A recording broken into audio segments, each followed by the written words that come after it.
It is the last day of the month, actually, the 31st of January 2022. We're cruising nicely towards the second month of the year. Time flies, really. And how are you this morning? How are you feeling now that we are doing away with the first month of the year? Are you on track with what you promised yourself this year?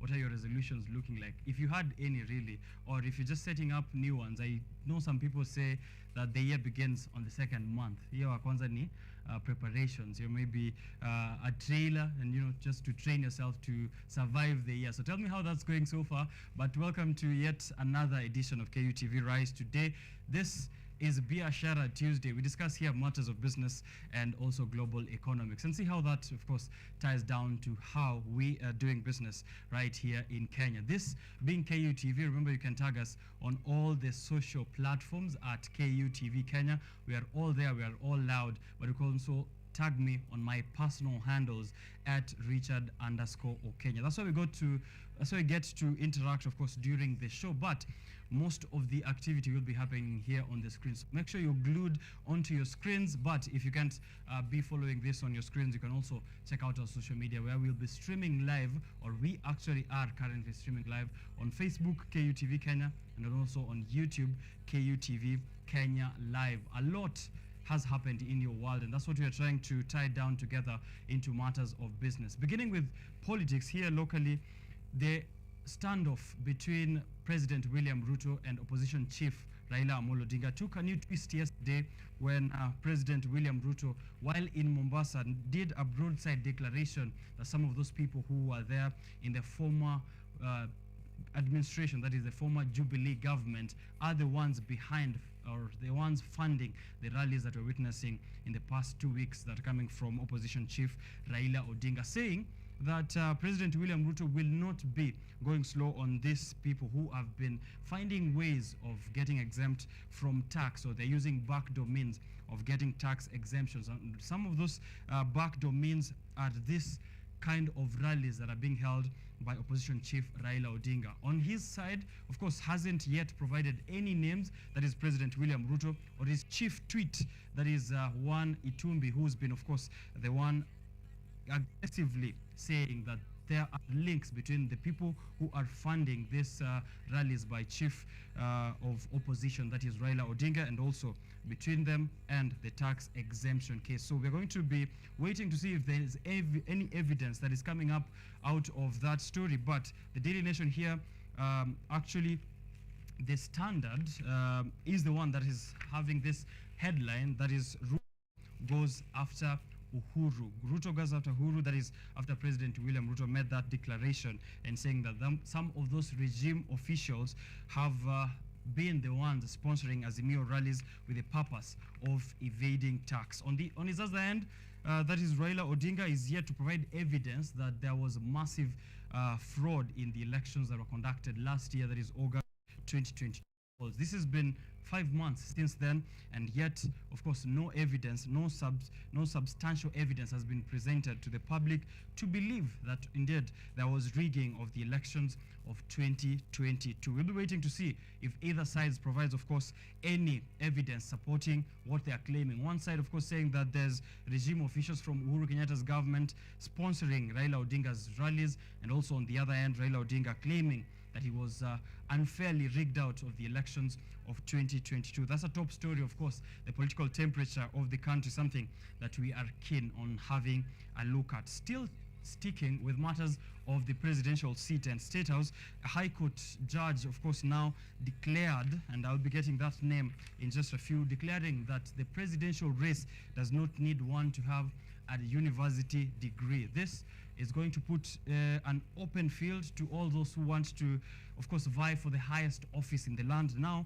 there is no need for you to have a university degree to hold the highest office in the land. Another declaration there being made that cabinet secretaries and county executive commissioners, that CECs, will be able to engage in active politics during their tenure as cabinet secretaries or as CECs. However, the other civil servants who are holding those public offices will not be allowed to conduct any active politics while in the office. So the High Court has lifted that last education requirement for Kenyan leaders, and this is going to be putting off, of course, rendering the positions of presidency, governor, MPs, and MCAs free for all. We'll be having a look at those details. Of course, a change into the Elections Act of 2012, which required that all MPs, governors, and of course presidential candidates be holders of a university degree. We'll be following that and see how it changes the adoption of the Constitution of 2010,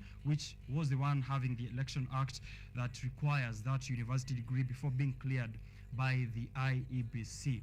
Moving on from politics to education, we'll be having a look at the progress in junior high school or junior secondary schools as CBC's new inaugural class of grade 7 takes effect. And this happened yesterday, as junior secondary schools, we know, are being housed within the primary schools, and that transition from grade 6 to grade 7 has brought a lot of confusion nationwide. And we're seeing here, especially in public schools, parents escorting their students or their pupils to go and get clearance or also get clarification on exactly what kind of arrangement is being made for the for the enrollment of these grade 7 students. What kind of uniforms do they need? Remember that CS Machogu, that is the Cabinet Secretary for Education, declaring that these students of junior secondary schools have different uniforms that separate them from the rest of the students. That, of course, we'll be looking at it today being the second day, but also a priority of the story that is there.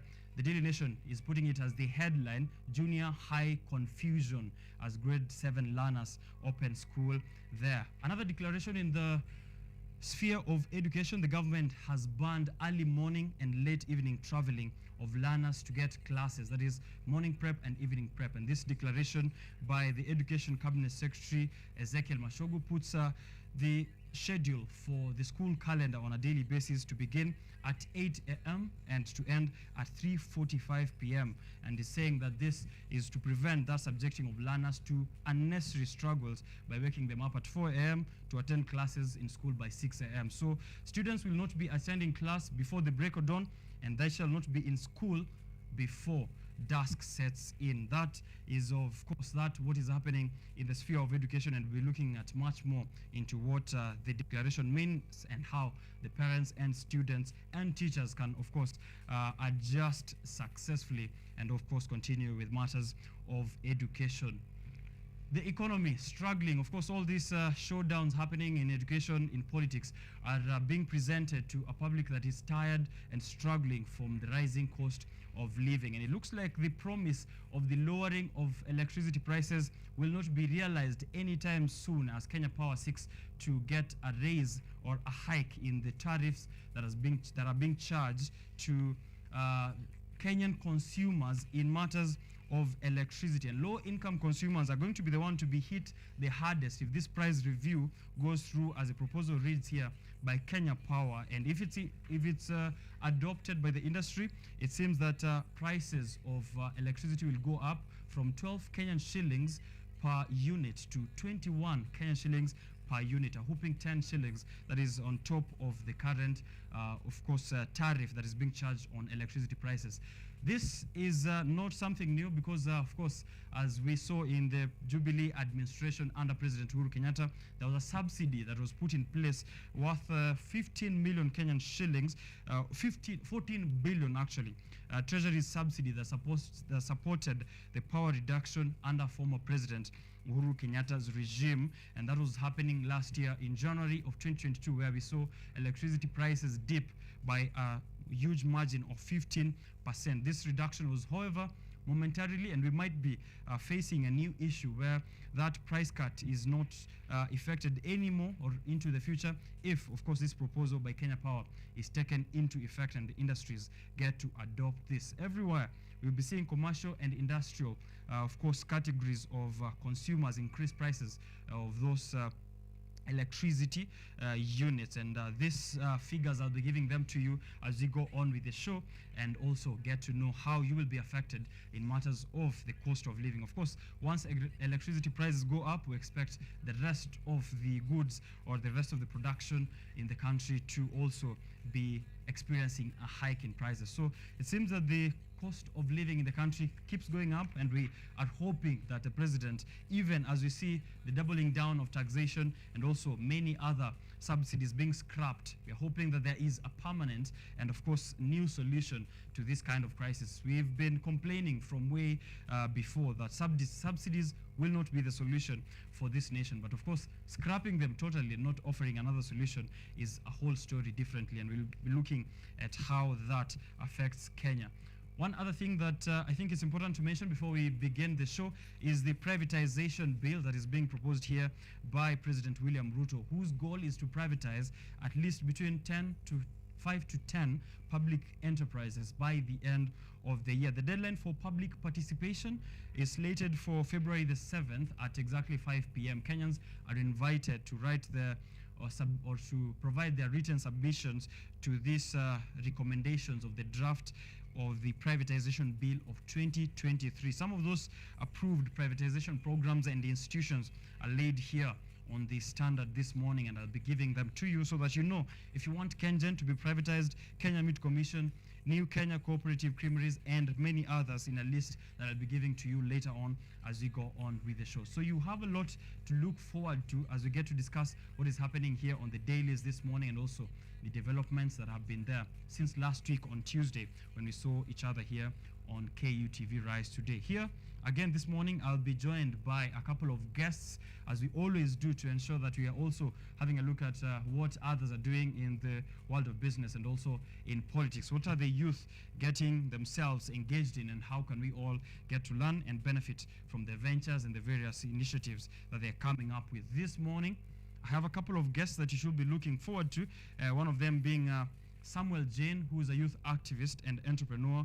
He is, of course, here to get to discuss matters of the Global Peace Summit of 2023. They are trying to get all the youth under one banner of ensuring there's peace, but also creating networks and strengthening relations with governments and also other institutions that are beneficial to us, but ensuring that there's peace maintained within the nation as we do that. Accompanying him will be Andrew Kinja Mutugu, who is also a global peace ambassador. That conversation will be coming to you shortly, so don't go too far.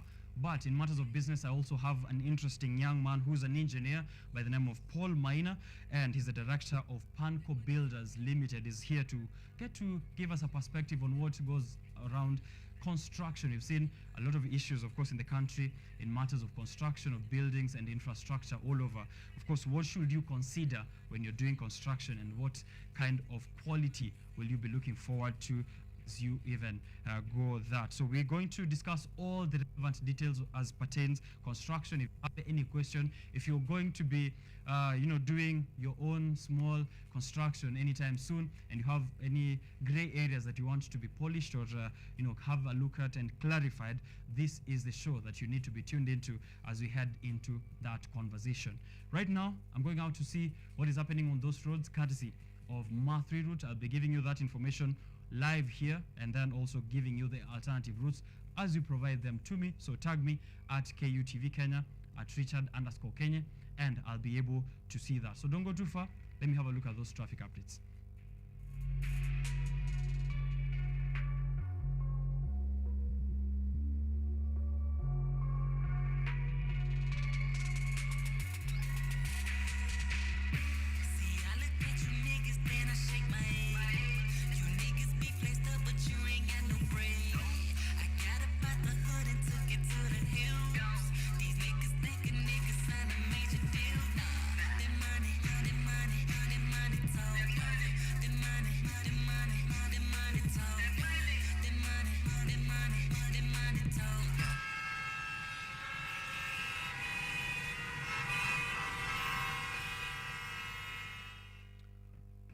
Current transport and traffic conditions in the city, that is Nairobi, the capital of the republic. But if you're anywhere outside of this capital city, please tell me also how the roads are looking like. Traffic crisis is what we're beginning with on Eastern Bypass, and here Kenha and Kura roads are being asked, how do you close other lanes since yesterday when it's visible the Chinese are doing nothing on it? It seems like some lanes have been blocked on the Eastern Bypass since yesterday.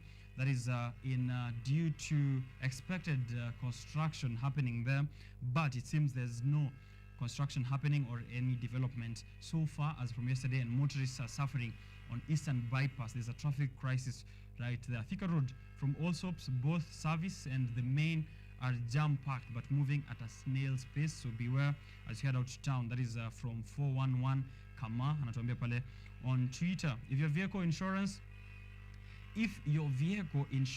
is expired, a traffic officer at Mlolongo can smell you even if you are at Nyayo Stadium roundabout. So it's important that you get your vehicle insurance cover updated as soon as possible, and that's of course a warning or a reminder from one citizen here on the interweb. So there's no traffic of officers who are keen apart from those who are at Athi River under construction right now, and they are behaving like scavengers. You find one officer stopping vehicles at random. You know, the most important thing is that you need to get your insurance cover updated more than of course pointing fingers at police officers who are just doing their jobs. Ensure that you're getting all your documentations right as you're heading out on those roads. Thika Road imeshikana had the Allsops, but on the way back mambo iko shwari. If you're heading out to Thika, you'll be having a very good time on your way out. Eastern Bypass ni machozi tu, according to Waweru Salome. Eastern Bypass is a no-go zone. That's all I'm receiving here. There's a standstill on your way to town from the GSU Training College on all the way to the Army Barracks. A parking lot, Eastern Bypass and Thika Road. That's all I'm seeing here this morning. Eastern Bypass again. All the complaints I'm seeing here, Eastern Bypass and Thika Road. It looks like it's really, really, really bad this morning. Any other road on Mombasa Road, you can use the expressway. It's actually 5 minutes from Mombasa Road to ABC in Westland. So if you have the Shmula, it's going to be 180 bob for you on the ETC, but you can also use the other automatic system that you get yourself a card there and, you know, enjoy the fruits of having good infrastructure in this nation.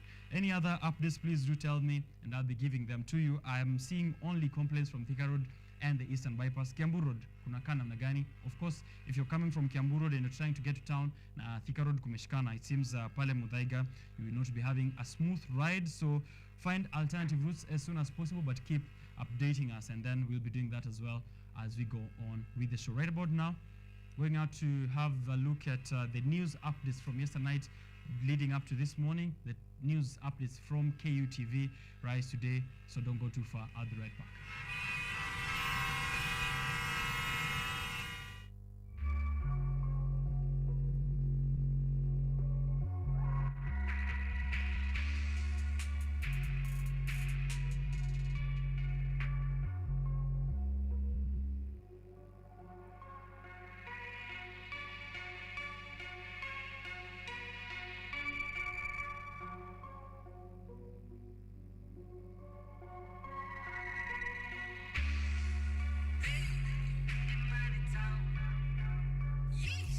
If you're joining this stream right about now, remember we are live on Facebook and also live on YouTube. You can check us out as you go on with your business, but also do send us your questions, anything that you have on all the social platforms. We have at KUTV Kenya, at Richard_Okenye. Today I'll be taking any questions or you have regards construction, because that's a conversation that we are lining up here with the director of Panco Builders Limited, who's also a construction engineer. He'll be telling us what kind of considerations you should be making when you are doing constructions. We've seen cases of buildings falling and also sinking all over in the Republic. That is in years. Of course, last year, so many cases we saw in Kiambu County especially, and also in other areas within the country. We'll be having a look at how you can avoid such scenarios, and also what kind of considerations in terms of engineers, materials, and also quality of construction that you should be doing, and the regulations that are there from the National Construction Authority for you to take a note of before you get your, of course, building into problems anytime into the future. So that is coming up to you. So remember to send us any questions you have, but also we're having a conversation on the global peace, and that I'll be having with two gentlemen here. That is Andrew Kinja Mutugi, Global Peace Ambassador, and also another gentleman who will be accompanying him, a youth activist and also an entrepreneur, Samuel Jane. Also a conversation on the Global Peace Summit of 2030, the Global Peace Summit of 2023. So we are trying to see how the youth can be the ones spearheading or the ones in charge of ensuring that we are creating a good relation within the country, but also with the government. What kind of opportunities are there that can be peacefully pursued, but also how do we ensure that the nation is realizing peace as it does its political processes and also faces any other economic situation that we are of course used to here as a republic. The Global Peace Summit, I was trying to get the dates here, will be held from the 9th of February to the 11th of February 2023 in Nairobi, Kenya. This is an organized summit that is aimed to discuss all those things that I've said there, from political, economic to social issues. Any questions you have, please remember to send them and tag us. We'll be seeing them. Remember also the SMS/WhatsApp numbers are also open. Have fun. The numbers are somewhere here on your screen. I'll be right back with the news updates right about now.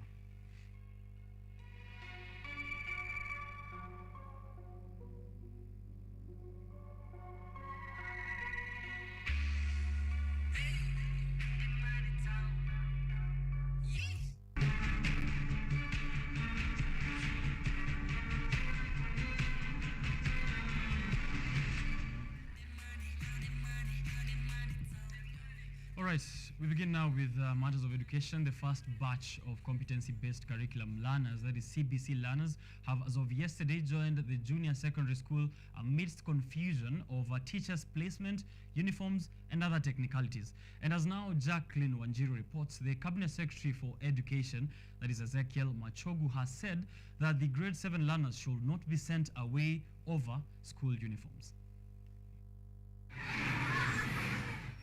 More than 1.26 million learners have joined junior secondary school today, Monday, at a time that the government is yet to finalize recruitment and deployment of the 30,000 teachers scheduled to teach in the newly introduced section of schools. As the junior secondary learners flocked schools, some donned old school uniforms from primary schools, while others were in new uniforms. Education Cabinet Secretary Ezekiel Machogu, while inspecting the grade 7 students' admission at Nairobi Primary School, said that the learners should not be sent away because of uniforms. The schools, according to the CS, should give parents time to get their uniforms.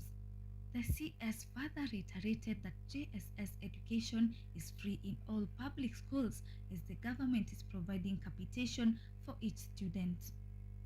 One thing I want to make very clear to Kenyans is that junior secondary school, as per the Kenyan Constitution, Article 53, is free and compulsory. We expect that we will have 100% transition, such that no one child will be able to remain at home that he or she has not been able to go to secondary school.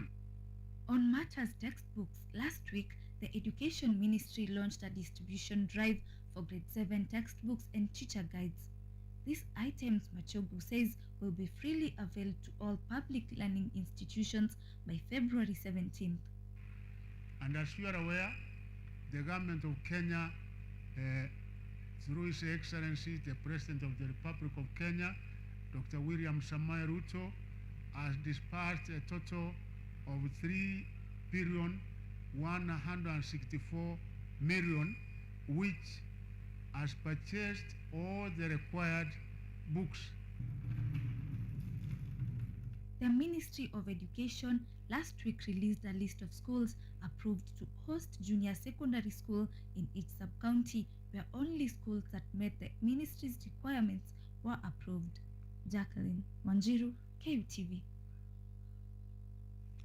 So, still with the matters of education, as junior secondary school learners started reporting to school yesterday, a number of schools were busy making final touches to their infrastructure to enable the students to settle. A survey in some of the private schools indicated that learners had started trickling in, even as teachers and school workers continued to do that sprucing up of the facilities. At Kingsway Junior School, a private school in outskirts of Malindi County, about 15 new students had reported as the school was waiting for the arrival of about 50 students who completed grade 6 last year. Malindi Premier School Manager said learners who completed grade 6 in the school had joined the junior secondary school grade 7. Husu watoto ambao walifanya grade 6 kwenda grade 7, tulikuwa tunachukua information regarding the grade 7 learners who are joining in this school. Parents at Bungoma DEB Moi, DEB Primary within the Bungoma County, arrived to admit their children expressing their hopes with the new curriculum. Bungoma DEB head teacher, Mr. Tobias Kisa, said that they have already admitted 496 pupils and expected the admission to hit over 600 pupils. Nimetafuta karibu samboli 3 ya uniform ambayo nitaonyesha wazazi. Ila ambayo wazazi watapenda ndio tutaendana nayo. Eastern Region Education Director Mr. William Sugut has said that the region is targeting to register 173,000 students to junior secondary schools, adding that Ministry of Education is working closely with the Ministry of Interior to ensure that there is 100% enrollment.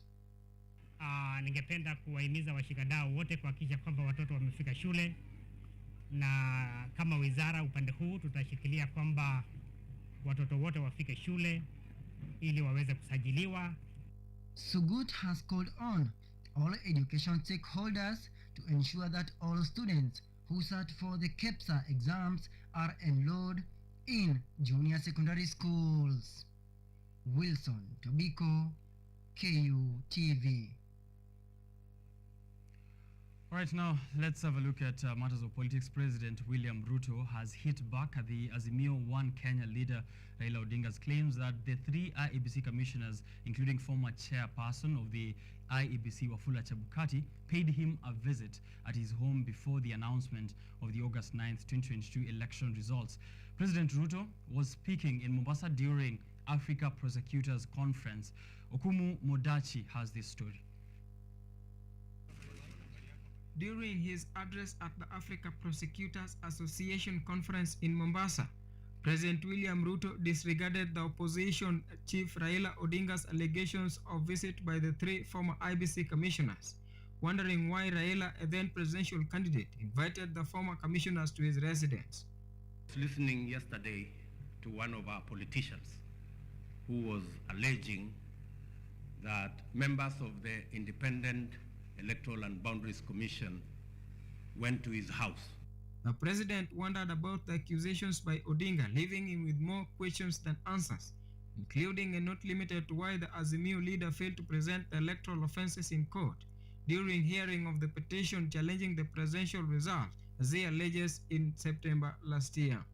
What were these officials doing in your house at your invitation? Being a candidate, how did you end up inviting officials of an independent body to your house? He further stated that the allegations do not hold any water, especially at this time that it is already 5 months after elections, while downplaying the opposition protests as well as sounding a warning signal to tax evaders that he alleges are sponsors of the demonstrations. These developments come just a day after the opposition chief Raila Odinga made claims that he was visited by former IEBC commissioners, former chair Wafula Chebukati, Boya Molu, and Abdi Gulie at his residence before announcement of last year's presidential results during the Azimio public rally in Jacaranda, Nairobi. Kumu Modaki for KU TV. Right, before he descended to those political rebuttals, President William Ruto led the opening of this year's 2023 annual general meeting at the Conference of Africa Prosecutors Association that is earlier yesterday in Mombasa. The conference brought together prosecutors from 43 African nations led by the country's Director of Public Prosecution, Nordin Haji. While addressing the conference, the president lauded the steps that have been made by the association toward realizing full efficiency in dealing with the criminal issues in the continent and global at large. The DPP also noted that he is confident that the association, through their commitment, will achieve its objectives.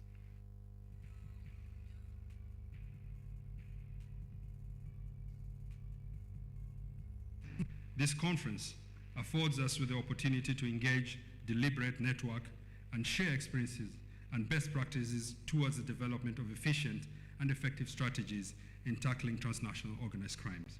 The existence of a long-standing Pan-African network of specialized legal professionals, however, indicates that we have the potential to get ahead of the most daunting threats to law and order, regardless of sophistication or complexity.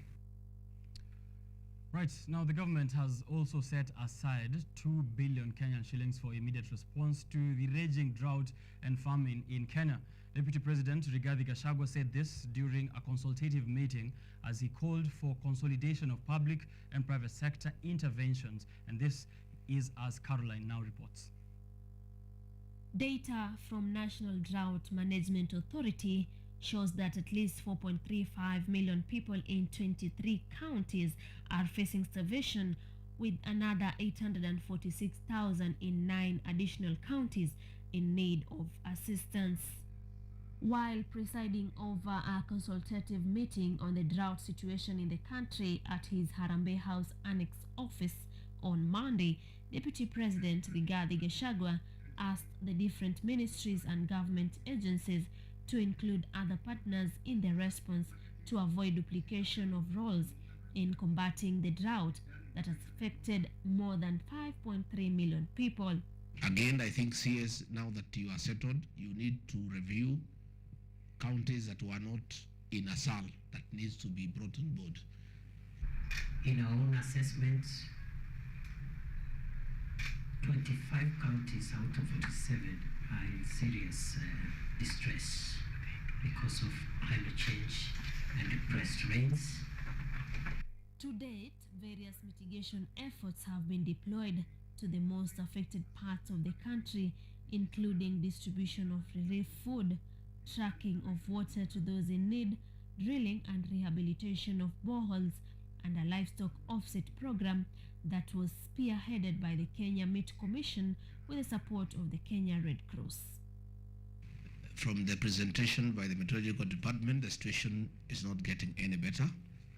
So we must be prepared to deal with emergency issues and long-term solutions that are sustainable. I don't believe it is sustainable to continually give people relief food. We must think outside the box and see how to produce food for those people, for the animals. The meeting also agreed to work towards long-term sustainable solutions that will offer relief for Kenyans in the face of global climate crisis.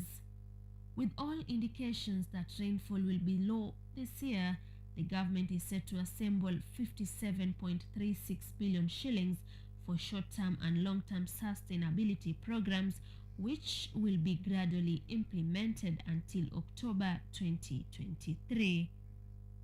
Caroline Kimwele, KUTV. Thank you very much, Caroline Kimwele, for that report. Still sticking with matters of food production, several international and African organizations have partnered in a project to develop technological innovations for sustainable food production and make them available to the people. The first meeting of this project was project partners was held yesterday at Kenyatta University, where the project was discussed in depth, as now Jacqueline Wanjiru reports.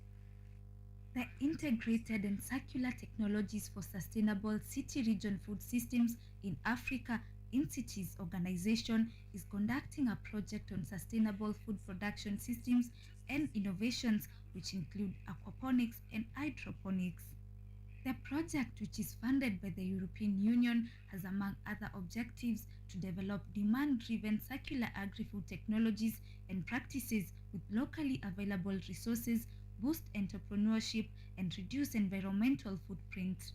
And take a look at the technologies we are talking about, and we already heard that we are working with hydroculture and aquaculture and insect rearing. And if we take this only like this, there is no circularity, but we can get some circularity in there when we use the nutrient-rich water from the aquaculture to feed the plants and fertilize the plants. Speaking during the kickoff event of the project's co-founder, Rolf Morgenstern, said that the goal of the project is to develop water-saving technologies for food production. And in the first phase, we are going to set up different living labs. These are places where the interested persons and participants can come and learn how to use these technologies. And they are encouraged to develop these technologies further and optimize them, and in the best case, to a point where they can start a business from it. Aquaponics work in a variety of scenarios, from small-scale to large-scale commercial operation. People with limited space, such as urban residents, can benefit greatly from this type of agriculture. Jacqueline Wanjiru, KUTV. Right, from that report by Jacqueline, let's take a look at some stories which touch on developments outside of our borders. The Dadaab refugee camp in Kenya is Africa's biggest refugee camp, and it's about to get even bigger. Kenya has approved more land for the crowded camp to help relieve congestion. The expansion comes as thousands of Somali refugees who are fleeing record drought and hunger arrived in Dadaab in search of relief. Juma Majanga reports from Dadaab refugee camp in Kenya. Zamzam Omar says she used to hear rosy stories about life in refugee camps in Kenya. She arrived at the Dadaab refugee camp with her 5 children 6 months ago after a bomb attack near their Mogadishu home injured and traumatized her 10-year-old son. But life here has not been what she expected. We were given only food tokens. We have not been recognized and received refugee IDs or anything else. Omar is among the nearly 100,000 refugees who have fled to Kenya to escape drought and conflict in Somalia. But because Kenya has banned the registration of new refugees at the crowded Dadaab camp, new arrivals have had to live in temporary settlements outside the camp with limited amenities. Most of these lands where they are settling lack the basic services. For example, there are no wash services. In what I mean is that there is no water. There is lack of latrines. Sanitation is an issue there. Of course, there are no schools, and there are even no hospitals. So the situation there is bad. The Kenyan government has periodically threatened to close the Dadaab camps entirely. But now, to ease congestion, the Kenyan government has approved the reopening of 2 sub-camps that were closed in 2016, E42 and Cambios. Aid agencies say the move is long overdue. WFP is already alerting us that their capacities are being overstretched because all those people are coming to already existing camps, most of which are now reaching 100,000 each. You know, each of the camps now is close to 100,000 each, whereas the capacity is way below that. And WFP is telling us that by February, they won't be able to add more people to the list, which leads us to the necessity of opening new camps. Omar says she is hopeful. I would like space in that new camp where I can get security and basic services like water, shelter, and education for my children. Currently, Kenya's government says only registered refugees will be settled in the new sites. So, unregistered refugees like Omar wait and hope new arrivals will eventually be recognized as refugees too. Kenya is already one of Africa's top refugee hosting countries with over 500,000 refugees, mainly from Somalia and South Sudan. Juma Majanga for VOA News, Dadaab Refugee Camp, Kenya. Right, let's move from Africa all the way to Asia, and India's population is set to surpass China's sometime this year, according to the United Nations. Experts say that while this represents an opportunity to reap a demographic dividend, much will be depending on how India leverages its numbers, especially its massive population of young people. Anjana Pasricha has a report from New Delhi. A baby born sometime this year will see India become the world's most populous country.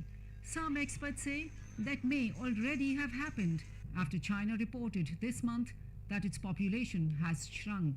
It is not unexpected. We knew we were going to actually surpass China in 27, but because of the acceleration of decline in population in China, it's happened faster. Both countries are home to about 1.4 billion people. But overtaking China is not just a number. It's a hugely significant demographic shift. While China's population is both declining and aging, nearly half of India is under 25 years of age. These young people are potentially a huge emerging market that will attract global investment and a pool of talent at a time when many countries are graying. We are a big market from the consumption side, and we are also the biggest suppliers of trained manpower. But the numbers are also daunting. India's working age population is set to hit the billion mark before the end of the decade. That worries many young people in a country struggling with high unemployment rates. More people, less job, more competition. So it's not easy to get job. Others say the young represent dynamism and opportunity. The younger minds have more ideas. For entrepreneurship is the solution of this. As people like me, I have ideas. I don't have the capital, obviously. But if younger India has the ideas, we can carve our way through. To achieve that potential, experts stress the need for policymakers to improve access to quality education. Only about 5% of the country's workforce has undergone formal skills training. There are two things to do. One is skilling the new generation. The other is to enhance the skills of those who don't have top of the line skills to be totally productive. Because if they are not, it could lead to social strife. It would lead to a lot of young, unemployed, frustrated, unhappy people. Students also want to be better equipped to benefit from the country's growing economy. Maybe provide us the right skills, because right now what we are being taught in college is not very relevant in our jobs. India only has a narrow window to reap an economic dividend from its young population. While it will continue growing for about 3 decades, women have begun having fewer children as access to education increases and incomes grow. That means India, like China, will begin aging sooner rather than later. Anjana Pasricha for VOA News, New Delhi.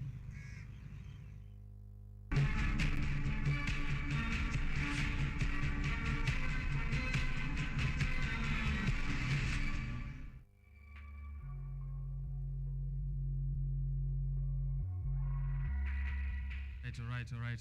Young, frustrated, unhappy people. That's how they've described the population, the young population of India there. And that speaks a lot, especially to the Kenyan population. Young, frustrated, unhappy people.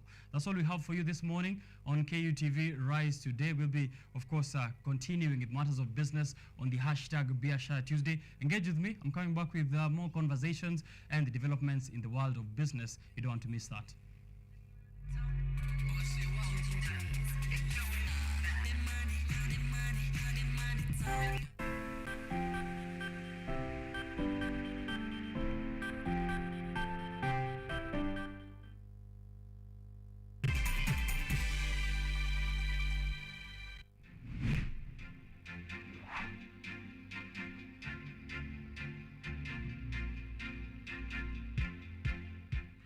We are all seeing the impacts of climate change.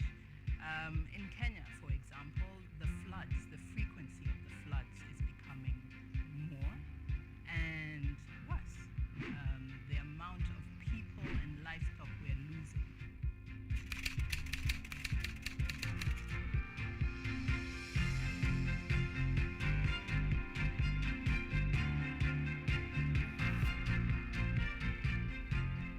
The level we need to go is a level where the normal Mwananchi and also the government stakeholders can uptake these solutions. Those small acts multiplied by millions of us will help make a difference in the world at the end of the day. It's just a slight behavior change that we need and you'll find that it serves us a bit more than you put in. And that's the goal. We want to live a better world than we found. Because at the rate we are going, it's dire. We will secure the planet for future generations.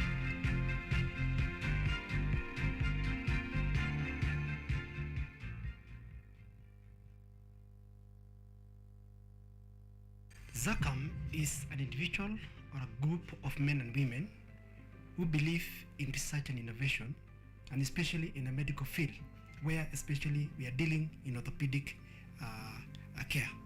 ZACAM has come up with a product or an innovation called the hip spiker table. So this hip spiker table we came up here in locally, and we are producing it here in our workshop. We've also come up with another innovation called the fracture chair table. This one is normally used for fractures, especially for adults.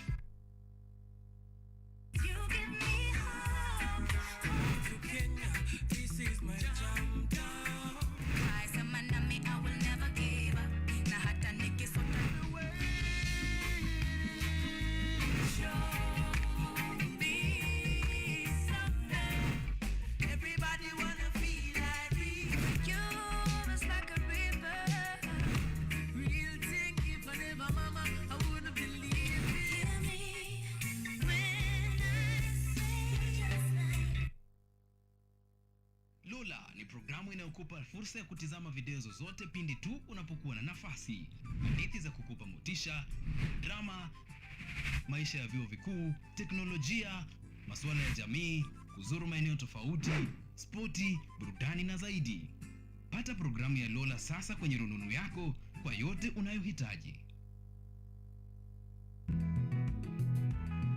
Kurunzi ya kilimo huimarisha afya na uchumi endelevu katika jamii. Ni msingi mkubwa wa kipindi Boresha Kilimo. Kipindi hiki kinajikita katika teknolojia ya kisasa, utafiti na ushirikishaji wa wadau wa kilimo kuonyesha shughuli mbalimbali shambani. Kwa suluhu ya utoshelevu wa chakula, tazama Boresha Kilimo.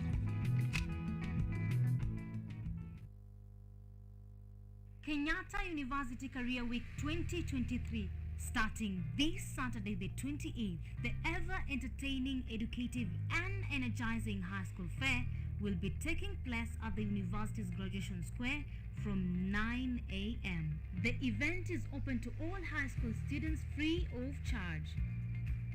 Join us and learn more on the academic programs and interact with different faculties. Public lectures on topical issues will be taking place between Monday and Wednesday, with corporate exhibitions scheduled for Thursday the 2nd and Friday 3rd February. The official opening ceremony will take place on Thursday 2nd February at the Graduation Square from 1 p.m. This year's theme is dubbed Digital Disruptions, the Future of Work in a Hybrid World. Be part of us as we mark the 2023 Career Week Fair.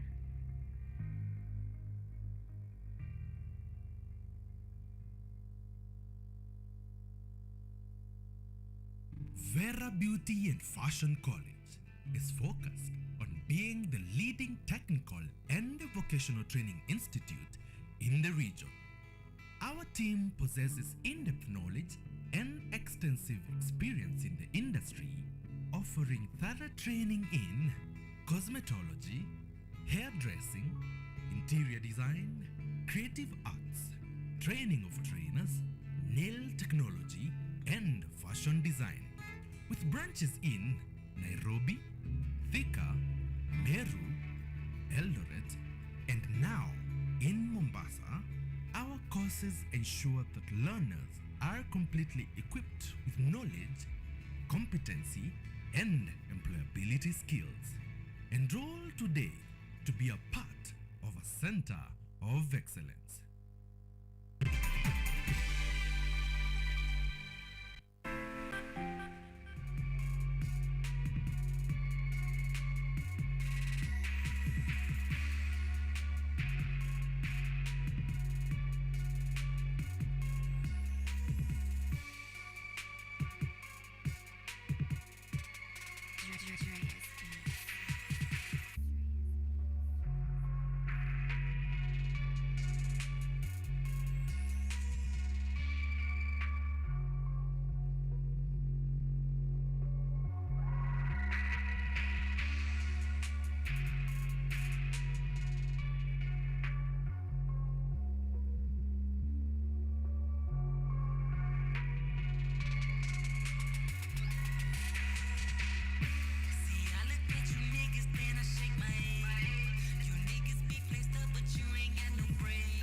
All right. Biashara Tuesday has been on air since 7 in the morning. It's 8 now, going to 8:10. More conversations are now coming to you.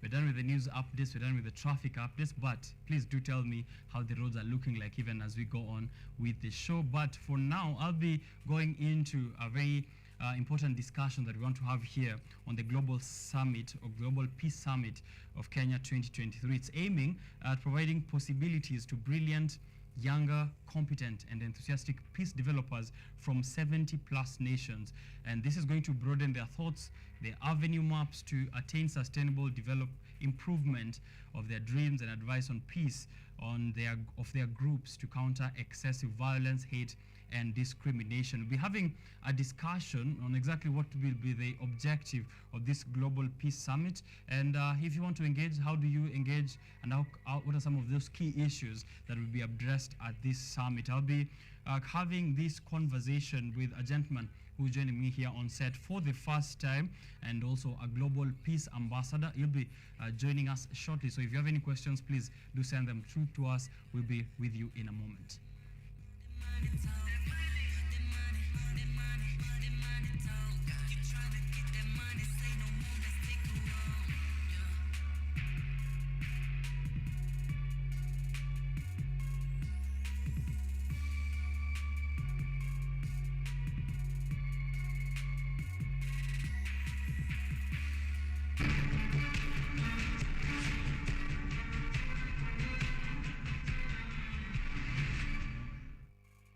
Right, Samuel Jane is here with me on set, and of course a youth activist and also Global Peace Ambassador is going to be giving us that conversation on Global Peace Summit Kenya 2023. You want to join in this current summit this year? It's going to be happening this February. We'll be giving you of course the details on where exactly you can get to join them and hear the key issues and contribute, and we get to know also the success stories from previous peace summits. But before we get into all that, of course, a detailed discussion on the expected outcome of the Global Peace Summit Kenya 2023, let me introduce Samuel to our, of course, viewers for the first time here. Welcome to the show. Thank you so much, Richard. How have you been? Fine. Yeah? Yeah. It's Global Peace Summit 2023. Yes. It's all about peace and ensuring that young people are also really involved, yeah? Sure. So before maybe we get into what will be prepared, of course you being a key panel member there at this year's forum, just maybe a little introduction on what your role is, and as a youth activist, what do you do? A Global Peace Ambassador, why do you require global peace that much? And also, of course, your role in this year's Global Peace Summit Kenya. Okay, thank you so much, Mr. Richard, and for having me on the show. So Samuel is a young person who was raised from Nakuru, but part of his life has also been in Kiambu County. I joined JQuad, and so that's where my journey of being a Kiambu resident started.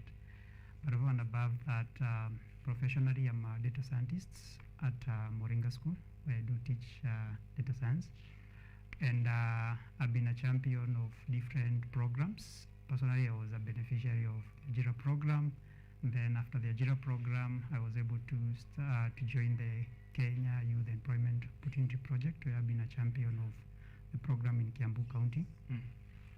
And that's where my journey started with the Global Peace Chain, after I found just a link online and I decided to apply. So after the application, things changed, and that's why probably we are here. But I'm still the chairperson of Master Craftsmen's Association. This is an association registered under the Micro and Enterprise Authority in Kiambu County. And again, I'm also the co-founder of Global Care Heroes, an international exchange program that we're offering to the medical students. You're a man of a lot of a wealth of experience and also a lot of activity around you. Sure. Data scientist, youth activist, of course, Global Peace Ambassador, and the very many that you've mentioned. That's a lot of work you're doing there, and it's commendable to see. Of course, you also still, as a data scientist, you're not just sticking to data science. You're also ensuring we are in a peaceful environment to conduct the rest of our business, and that's really good. This summit, the Global Summit of 2023 here, I see it's welcoming hundreds of participants, from various countries, and also some of them being representatives of UN agencies, academics, diplomats, humanitarians, parliamentarians, social workers, media personnel, researchers, NGOs. It's a lot of participants from various different backgrounds. But of course, now maybe before we get into what will be their role here, what is the purpose of having a global peace summit like this one? Thank you so much, Richard. And I think maybe even before I get to respond to that is just to show you the journey of where the whole thing started. Sure. So as I said, that I personally saw the link online, and that's how I started to apply, and I was called, and this was after going through a vetting from the organization, and they saw that I'm fit to attend the event. So that was back in 2020, February, and I happened to attend their summit in Malaysia. Then 2020 again, on October, I happened also to attend another forum conducted by the organization as well in Turkey. And 2021, that's where now we participated in the Youth World Cup. So I represented Africa on issues to do with poverty eradication. And definitely this is a platform to be able to network with young people, know what they are doing, as you have read the profile of the people who are participating in the event. But definitely as a good citizen and someone who is patriotic to his country, then you try also to push opportunities on your end. And so that's why the journey of lobbying for us to have this summit, because I know it has been going to other countries, started. Right. So finally we're having it here in Finally we're having it here in Kenya. That's a really good move. Thank you. So you are a participant, a panel member, or an organizer in this year's event, or how does it look like? So having been the part of the team that was lobbying for this, so currently I'm now the team lead of all the programs that will be happening at the Global That's Peace great. Summit. It's good to hear the progress, of course, that's happened since Malaysia, Turkey, and now, of course, in Kenya, and the Youth World Cup. These are opportunities, I think, that more of the youth in Kenya should be aware of. As you said, you've bumped into the link online. Maybe there's someone who's not aware of where they can get such links, or maybe information on this Global Peace Summit. Maybe to now prep them and have them excited about this kind of journey even next year and this year. And as I've seen here already, it's kickstarting this coming month of February, from the February 8th or 9th? From the February 9th. So in that period, what will be the purpose of this global summit? What kind of objectives have been set to this summit this year? So the theme of the event is peace, climate change, and social inclusion. And we know that we live in a world, if we don't have peace, definitely we are likely to not to progress. And we know that there was kind of fear whether the election will be a bit, disrupted because of unrest. But we thank God that we had a peaceful election. And therefore, also that tells us that for us to be able to move forward, we need to have peace in all areas, and for us also to be able to achieve the Sustainable Development Goals, the 17 of them, we need to have peace. And therefore, also the issue of climate change is also a very great concern, and we know the effects that we are facing even as a country right now. And then the other issue was social inclusion, and social inclusion could be in different dimensions. It could also be in financial inclusion, also in terms of capacity building and all that. So that's how we are looking at the whole picture, and therefore the discussion that we'll be having will be based on that theme, where we have 6 topics of discussions. Yes. Right. You've mentioned there a couple of issues, of course, and I think it's important maybe we touch on one of them, especially the one that's affecting the youth, which is economic disempowerment, or lack of economic empowerment to them. Here you've mentioned, of course, ensuring that we are also achieving the SDGs, because peace can be peace is key if we are trying to achieve all those goals that have been stipulated. The emerging issues like climate change, they're really important. The youth be at the forefront of thinking about them. And social inclusion, as including financial inclusion, as you said, they're very important. But just to stick on that financial inclusion, where economic situation of the youth comes in now. How can how can this piece promote, of course, the economic empowerment and the utilization of the economic empowerment of these potential young minds who are joining in the Global Peace Summit? So thank you so much for that. What I believe in is that for us to have peace, then we need also to have an empowered young people. So for us to be able to exist in a harmonious way, I believe one of the ways is also to empowering young people. And therefore, personally, I've been an activist when it comes to empowerment, and that's why I'm saying I've been a participant and a champion of the Kenya Youth Empowerment Project, which has been to give young people the skills, because we don't just need maybe to be given money or handouts for us to say that you're empowered. Rather, Richard, if right now you have a skill, you're more likely to be able to do your own things without depending on anyone. Therefore, part of the way of empowering the young people is also to give them the platform. Give them the platform. Like personally, I was given that platform, and I was able to engage with other young people.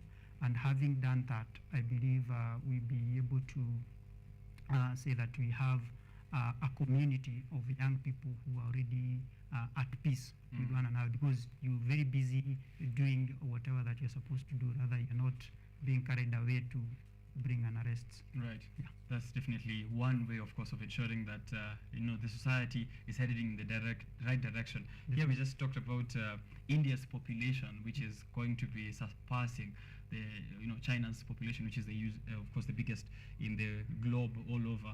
And one of the things that I noticed there was someone saying that if they don't take care of the young people, they're going to have young, unhappy, a young, unhappy and oppressed populace. So if it's important that we take care of the young people who are, of course, even in Kenya, as is to India, the biggest population of the 40+ million Kenyans who are currently here. Now, as the Global Peace Summit takes place from the 9th of February to 11th of February 2023, what is the timeline of activity like? What can people expect to be happening between 9th and 11th? Okay. Yeah. Thank you. So on 9th, that's when we also expect our guests to be arriving, the delegates. So they start getting in the country. Probably there are those who probably might come earlier, but we are hoping that we now start the registration on 9th. On 9th, yes, at around 2. So then the process will go on. Then we have coffee break with more of like a welcoming session. Right. Thereafter, we'll be now having the orientation. That's where the program is starting around 4. So we'll be having a number of activities where we have the Global Peace chain doing the presentations. We have opening remarks from the founders of the organization, that is Mr. Hamad and Mr. Amran. So then now we have like a meditation session when it comes to peace, because you also know that issues of mental health is, it's something of concern. So we'll be having such kind of a session, and thereafter we have now the dinner. And then the next day, that's where the whole agenda will now be taking place. We'll be having a panel discussion, and we're hoping to have 3 panel discussions, 2 in the morning and another one in the afternoon, and then another one probably at around 2. Yes. All right. Then on 9th, that is be happening at Weston. 9th and 10th will be happening at Weston Hotel. Then on 11th, we'll be having it at KICC. And I know we might not be able to fit all of us at Weston. And therefore, one of the requests that we also did to the organization, we also want to have this opportunity or forum being extended to the local Kenyans, I mean the Kenyan youths, and therefore that's where we seeked a KCC venue to be able to help us do that. Right. Yeah. Okay. I see here that the expected number of local participants already 350 local Kenyan delegates, especially a total number of participants at 500, including the international and local delegates. There's many countries, of course, represented here. Maybe you can mention a few of those where the delegates are coming from and what that means for the summit. Is there different roles that they're playing as different countries, or just ensuring that we are involving as many countries as possible? Okay, thank you. So I don't know if I can remember the list, but I know we have people from Japan, US, Turkey, and also people from Africa, be it Nigeria, Uganda, Zambia. We have people from India. We have just, as you just mentioned, that we have there is an issue with India in terms of employability. So we also bring those young people here to be able to engage and really know where we're having the issue when it comes to the whole thing that we're going to discuss. And again, some of the delegates will also be taking part also in the panel discussion and also reading the session, because we believe this is a program that has been tailor-made for the youth, and they're the youths that are behind the whole program. Right. Yes. You've said that the last day, which is the 11th of February, has been, the venue is now being at KICC so that you can accommodate as many people as possible, and also an invite to, of course, Kenyans who are within the nation to come and attend. For the first 2 days at Western Hotel, you are to invited? Or that's already a done deal? There was an application process before. There was an application process that was done before, and we started with the international community, where they were applied and then they were vetted. And so in this vetting, there are 3 categories. For the fully funded, these are people who are funded by the organization to be able to attend the summit. We have the partially funded. These are people who they pay for their ticket and then they are accommodated. The issue of the accommodation and the conference thing is sorted. Then we have now those who will be joining us on self-funded. So meaning they are paid for their flight, they are paid for the accommodation and the conference package. Then we happen to also open the window for the Kenyan youth as well to be able to apply. But now definitely for them, the cost is not as high as for the international, because we are hoping that majority of them will be the scholars. Yes. All right. So that is was around 185 for the whole package throughout the 3 days. Yes. $185. Yes. Yes, we have to say dollars. Okay.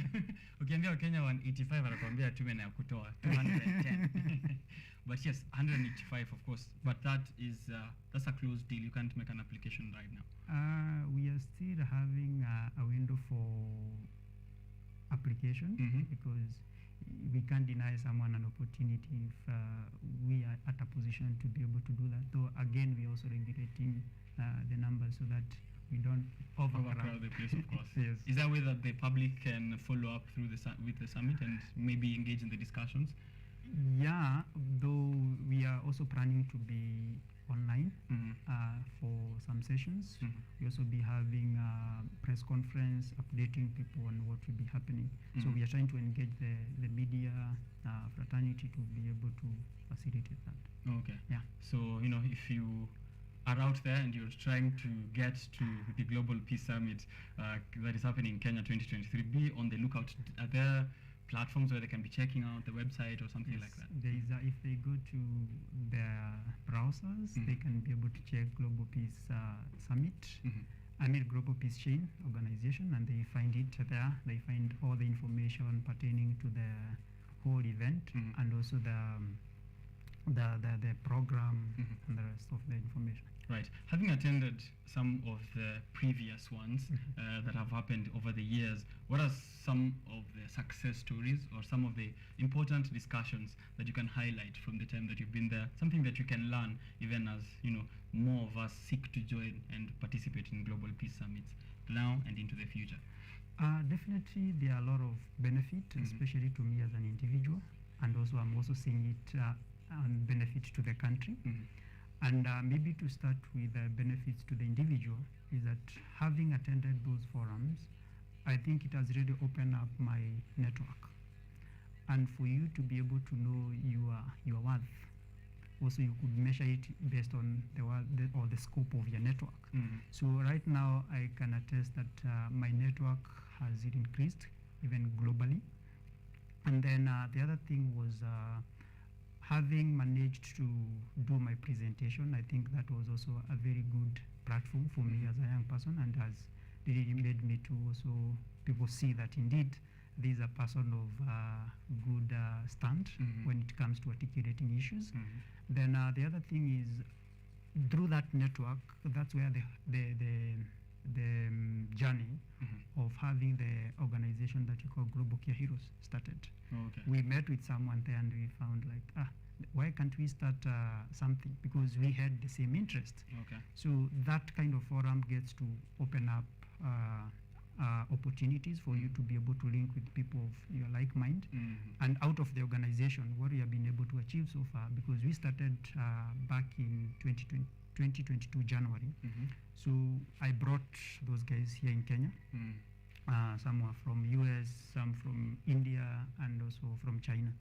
So we partnered with an organization called Citadel Foundation, and we went for a medical camp in Siaya, where we managed to attend to over 2,000 patients. Then the other thing in terms of achievement with the organization is that we managed to also take another group of young people from across different places, and then we took them to India also for another medical exchange program for 10 days. As we speak right now, we are also organizing for another medical trip to Indonesia as well. Okay. Yeah. Do you happen to have a media trip as well? We have an exchange, of course, to an exchange program, which is one of those I've seen here benefits of the youth who are participating in the Global Peace Summit. Yeah, definitely we be looking forward to that, because we believe we are growing. Add more industries, yeah? Yes, yes. And therefore, maybe another benefit that I could mention, not just on a personal level, is at the point of being an ambassador to your country. Yeah. This forum makes you being recognized even out there. You are there, not just you, like for me when and my team when we went there, it wasn't about us, rather it was about the Kenyan youth. So we were representing the our whole country. nation, right. So therefore, part of the benefit that I'm really proud about, and I was also sharing with the Ministry of Youth, because at some point they also supported me, so is being able to lobby to have this kind of forum here happening. So therefore, it means we are promoting tourism, and the good thing is that the Ministry of Tourism is one of our main partners in this forum.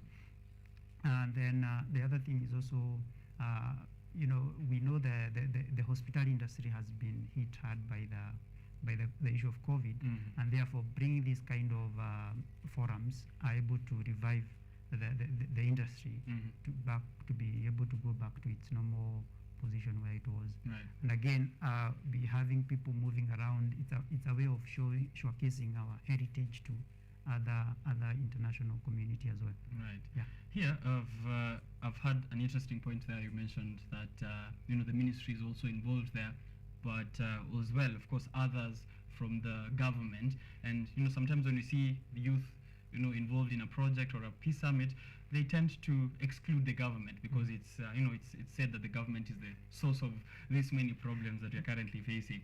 But what would you say is the importance of having the youth still keeping in touch with government institutions, and others, including, I'm seeing here, of course, targeted list of partners from the ministry to county MCAs to MPs and others who are still within government institutions. Why is this link important? Definitely is important because we can't be able to do all this without the support of the government, and we need the government. And therefore, being that you're also talking issues pertaining to peace, government is also at stake here when it comes to issues of peace. And we know as a country how we have been able to being the lead when it comes to peace building, especially across the East African region. Right. And also being that Kenya was also part of the temporal position at the UN on issues to do with peace. Therefore, we have to bring all the stakeholders on board, be it the MCAs, be it the registratures from the National Assembly, be it from the Ministry of Youth, because this is an issue that pertains to youth. It's an issue that pertains to security issues. So therefore, having that kind of a collaboration shows the visibility and the seriousness of what you're talking about. Right. Yeah. Of course, it's important also that the government also steps in and does its best in some of these important forums that the youth are participating in. Si kila time kuwatafuta kwa makosa, yeah. Yes. Some of the, or a majority of the youth actually are involved in very important and issues that are going to move this country to the next level. You've mentioned about your presentation that you already did as one of the benefits, of course, putting out your work there and then seeing people receiving, how people are receiving it. And I don't know if that was on Global Care Heroes, but I want us to also talk about that. What is it all about? You've mentioned bits and pieces here and there, but can we get a detailed description what Global Care Heroes is about, and also if people can participate, people can join you, and if this was the presentation that you made? Definitely, it was part of in fact, it wasn't, because that's where the whole discussion started. That's where we met with my co-founder. It's called Frank Caicedo, and by then, having been doing a lot of activities back in the community, I know I've been able to organize forums. It was called Digital Empowerment Forum, where I was also able to engage with the government, and we were able to deliver these. Again, I've been part of the Ajira program, trying to be a champion when it comes to online visibility in terms of work. Then now the biggest achievement I would say is having been the lead of the Kenya Youth Employment Opportunity Project in Kiambu. I think that is what also gave me the visibility to be able to showcase what we have been able to do. And also part of the presentation that I did was in regards to that, showing the impact of the project. Yes. Okay. Yeah. What would I join? So for the program, I know the program was financed by World Bank, but I know it came to an end. But now for the Global Care Heroes, yes, that is true. People can join. If they go to maybe their browsers, where they can check Global Care Heroes, and they'll be able to see what we have been doing. And I would say we are still in the process of growing, and we are opening more opportunities. We're also looking at how we can even take young people from all the 47 counties and expose them to a platform where there's very sophisticated kind of medical practices, and therefore they also be able to bring that kind of skill and knowledge back to our country and being able to serve our people better. Right. Yeah. That's a really great move, and I'm hoping that, of course, you're on track with doing that, and can't wait to see the success that is coming out of it. What do you think will be the outcome of this year's Global Peace Summit? What do you look forward to at the end of, on February 12th? Ukiamka hivi asubuhi, seme, this is what I thought we would achieve, and I think this is the outcome of what went down at the event. What is your expectations looking like? So definitely my expectation is one, having a participant being there, because you can organize the whole event, but you don't have the audience, and therefore that means the event has not been successful. Neither will you have impacted the intended audience. Therefore, one of the things that you're looking at is having the participant on board, and therefore after we have the participant, we have the discussion, candid discussions when it comes to the agenda that we'll be having on board. And we want these young people who also be taking part to join the organization. We have a Kenyan chapter where they can as well be able to join. Again, it's still under the entire organization umbrella. So once they join, we have different forums they can be able to join. When it comes to peace issues, they'll be having trainings in regards to peace, and also part of like empowerment. Because as I mentioned, and what I believe in, I've been empowered in one way or another. Therefore, reaching out to other young people, empowering them, I said, is part of being able to build that aspect of peace. Then the other thing is we also want to remind young people in terms of keeping our environment in terms of maintaining it. We know there is the issue of climate change. Therefore, these are awakening call as well to them and remind them that we as young people, we are also at the center when it comes to having this aspect of climate change. Yes. Right. You talked about the Kenyan chapter of the the broader umbrella of the Global Peace Summit. When people are in the Kenyan chapter, apart from the Global Summit, which is happening within a few days, are there any other activities that are happening during the year for the members? Yeah, definitely there are some activities that has been happening, and this is led by Millicent and also Tony. I'm the program organizer for the organization, and therefore what we have been doing and what also we intend to continue to do is engaging young people when it comes to issues to do with peace, because it's at the epicenter of the whole thing. And therefore the other thing is about training in terms of capacity building. That is also what we are looking at, and also giving them, being part of the organization, they can as well be able to have the opportunity to also move around the different part of the world and also gets to engage, because someone who moves out definitely will not come back the way you left. Right. You have a lot of information that you can as well be able to engage. And also we do have forums where you meet with people from all over. You get to discuss issues not just by going there physically, rather by also having, we are at a world where we are working remotely. Therefore collaborating also becomes easier when we are in that forum. Right. Of course, if you want to, is there an opportunity to join the Kenyan chapter at any time? Yeah. Including myself, because I'm really interested. Yeah, you could as well join us. Yeah. Okay. How's the application process like, or how do I have to go about it? So if you go to the platform for the organization, the main, that is the headquarter, there is an application. It asks you whether you want to be an ambassador with the organization, and therefore once you do the application will be reviewed, and then once it's reviewed, then you'll be now communicated back in terms of the response. Right.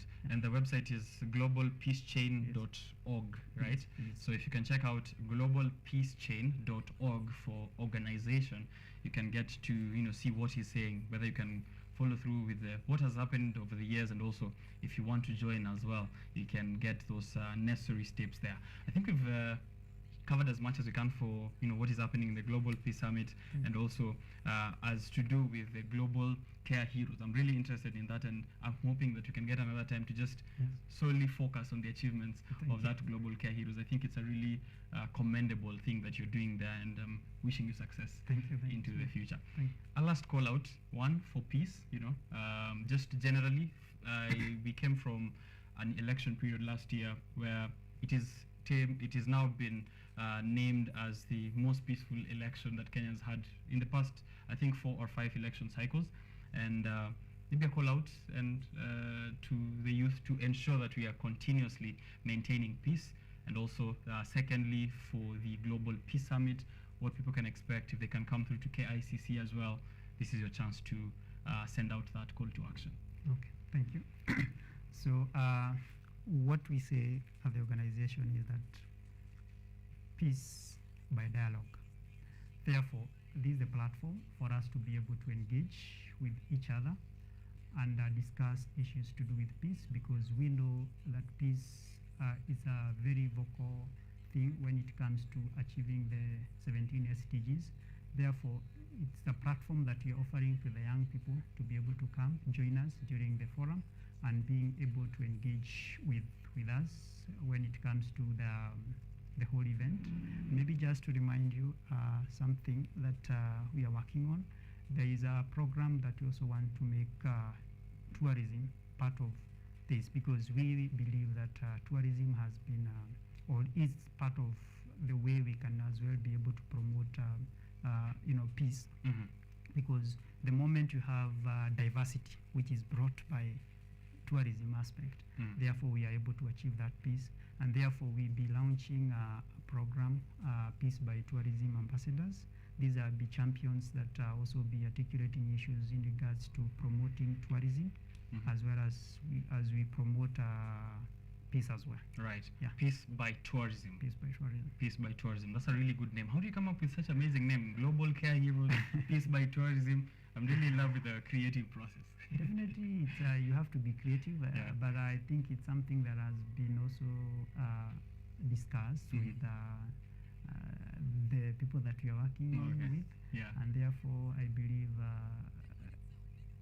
that creativity has to be nurtured, and the young people, they are the ones who have this creativity. All we just need is a platform, and sometimes you don't wait for the platform to be given to you. Go for it. Yeah, if you're not appointed, appoint yourself. Yes. That's what my high school principal used to tell us. Of course, thank you very much Thank you. For having that time with us here this morning. And I'm hoping, as I said, that you can, of course, find some more time in the future to get to discuss global care areas and now peace by tourism. I love hearing new initiatives that are involving the youth.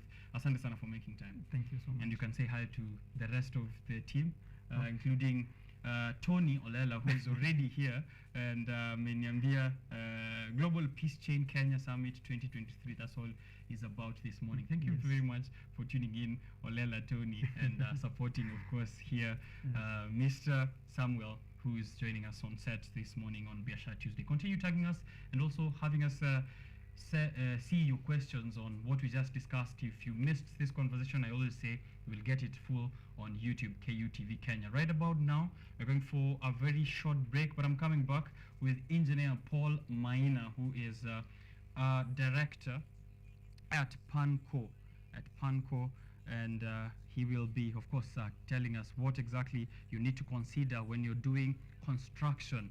We've had that issue of buildings not being at their best, especially in Kiambu County. I have to speak because I come from, I mostly stay within Kiambu County, and I've seen this as an issue that the National Construction Authority has been struggling with. So we'll be discussing on what you need to do, what you need to consider, what you need to plan before you go out to matters of construction. But before I go out there, let me just mention a few of those people who have tuned in so that they are still staying with us even as we go for the break and come back.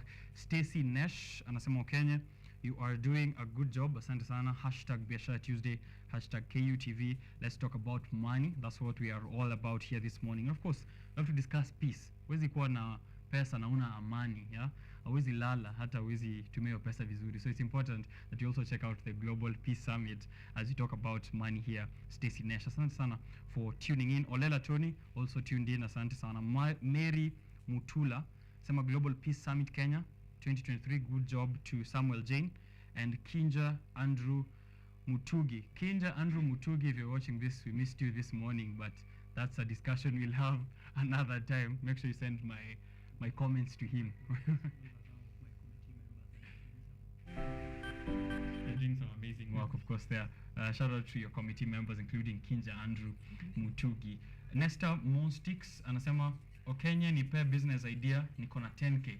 Yes, I have a business idea for you. 10k is a lot of money. Just keep it here. Nitakupatia towards the end. I'll tell you 5 of them actually that you can use that 10k for. So stay tuned for that. Awush Banadi Lord, good morning, Biashara Tuesday. I'm tuned in live from Kasarani, Nairobi. Show iko sawa. Asante sana. Awush Banadi Lord. Jepchumba Tanui, tuning in from the CBD of Isiolo town. Anasema na leo uko smart ni aje. Asante sana Jepchumba for tuning into the show. Keep it here. We're coming back with that conversation on construction. Tag me at Richard_Kenya. I'll be right back.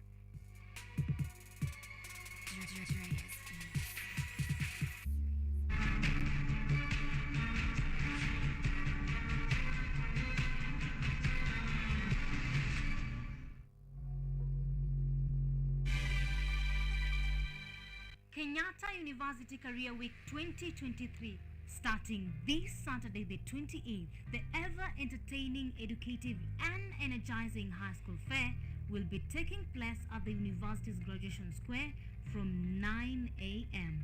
The event is open to all high school students free of charge. Join us and learn more on the academic programs and interact with different faculties. Public lectures on topical issues will be taking place between Monday and Wednesday, with corporate exhibitions scheduled for Thursday the 2nd and Friday 3rd February. The official opening ceremony will take place on Thursday 2nd February at the Graduation Square from 1 p.m. This year's theme is dubbed Digital Disruptions, the Future of Work in a Hybrid World. Be part of us as we mark the 2023 Career Week Fair.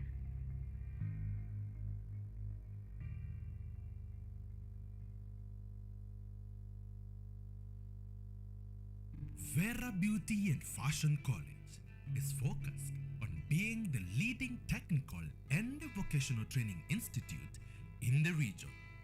Our team possesses in-depth knowledge and extensive experience in the industry, offering thorough training in cosmetology, hairdressing, interior design, creative arts, training of trainers, nail technology, and fashion design, with branches in Nairobi, Thika, Meru, Eldoret, and now in Mombasa.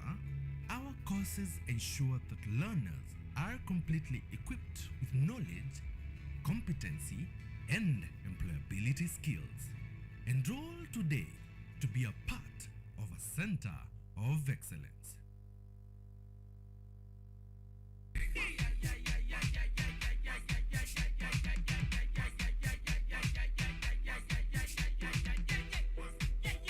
What is this magic? I need that magic.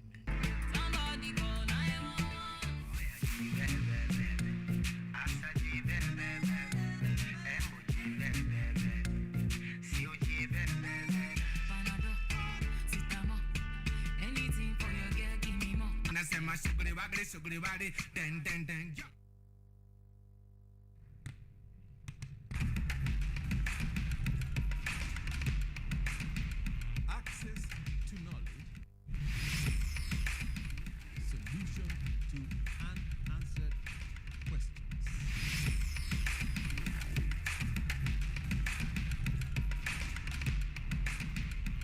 Guidelines to pursuing your rights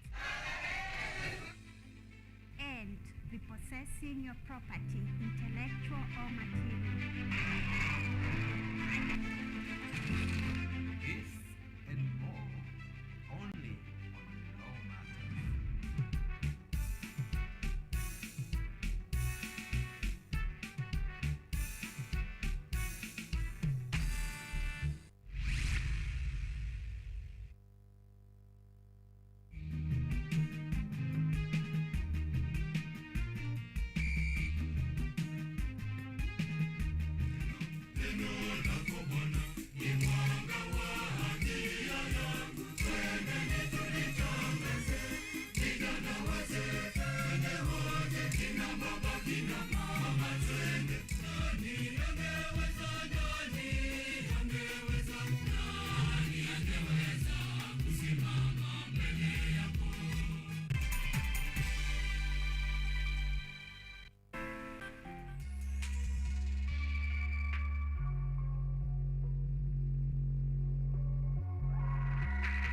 Alright, KUTV Kenya Rise today, Biashara Tuesday. We are still continuing with the conversations that we have prepared here for you. Matters of business, matters of politics, and also a bit of social issues. Of course, all of this informing how you're going to be doing business in the next few days in the country, and of course into the future, because that's what we are looking at, way into the future. How do you invest into the future? Na kuna mtu hapa ameshauliza atatumia nini, atafanya biashara gani na 10k. 10k my friend, ebu unafaa unitumie kwa M-Pesa nikwambie, but this is a lot of money for you to start with, so keep it here. And if you're any other person who wants to know what you can do with 10,000 bob in this current economy, stay tuned to the show. Money Talks, Stacy Nerea anasema hapa Money Talks, watu tutafute pesa. Stacy Nerea, thank you for tuning in. Hashtag Biashara Tuesday, hashtag KUTV. As I said, I'm coming in with a conversation on construction. Wewe kama a normal Kenyan, when you're going to move to a new house, do you ever check if the building is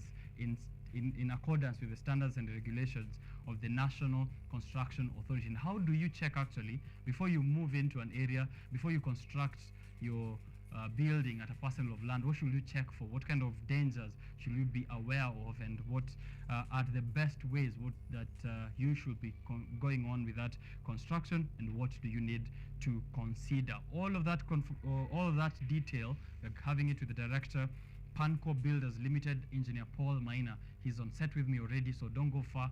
Line up your questions. I'll be right back.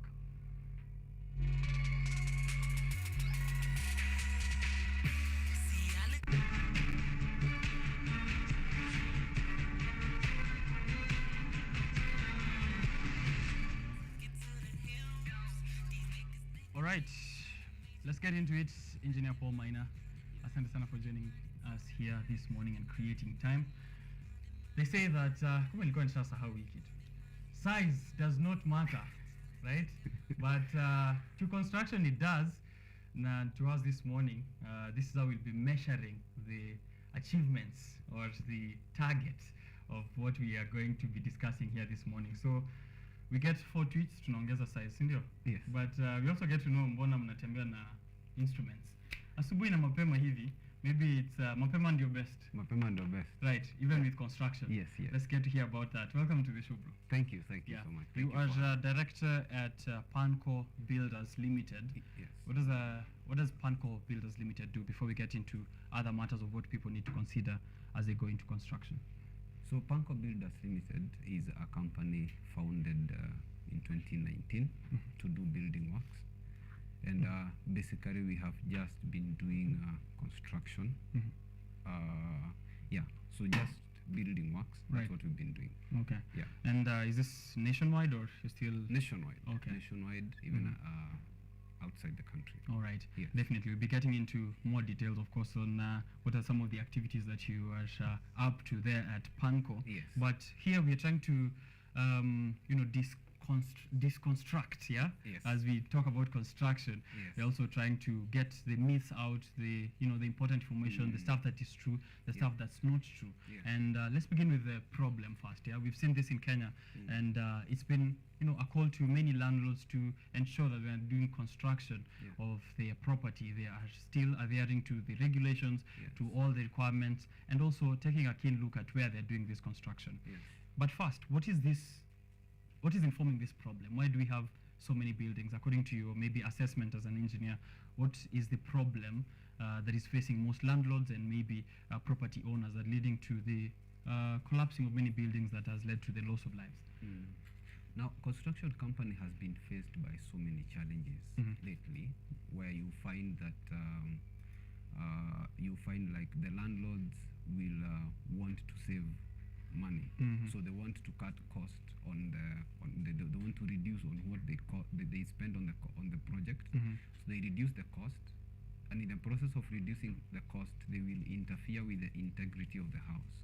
So you find that the way the house has been designed by the engineer is not the way it is being constructed on the ground. So you find like they will reduce the ratios of the concrete, they will reduce even, they will use poor materials than what has been recommended by the engineer. But all this is in the process of maybe saving money.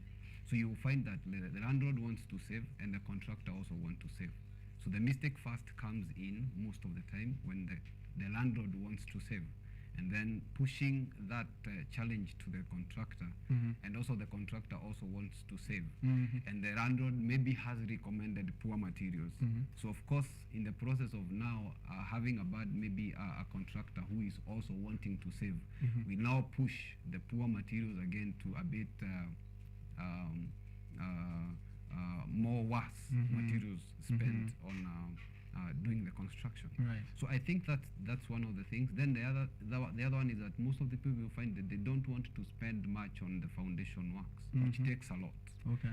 So you find like the grounds are not, the ground levels are not okay. So when you go to the most slopey areas, you find that you need to do a lot of excavations, which will take a lot of money. So you find that they will not maybe excavate to the desired ground because maybe it is taking a lot of money. So they want to save. So they will opt to just excavate to the ground they feel is okay, not what has been recommended by the engineer, which is okay, not considering the height of the building, because also when the building is going high, you also go down a bit far. So I think that's one of the most of the things. that are affecting the construction. There's an issue also where, you know, I've been staying around in various parts of Kiambu County. Yes. You find that there's a swampy area, Yes. you know, once, and then a few weeks later, there's a building there. Yes. Is there a problem with swampy areas? Because most of the times when I have this discussion with people who might have maybe a little bit of knowledge Yes. into construction, or none at all, depending on how you respond to Yes.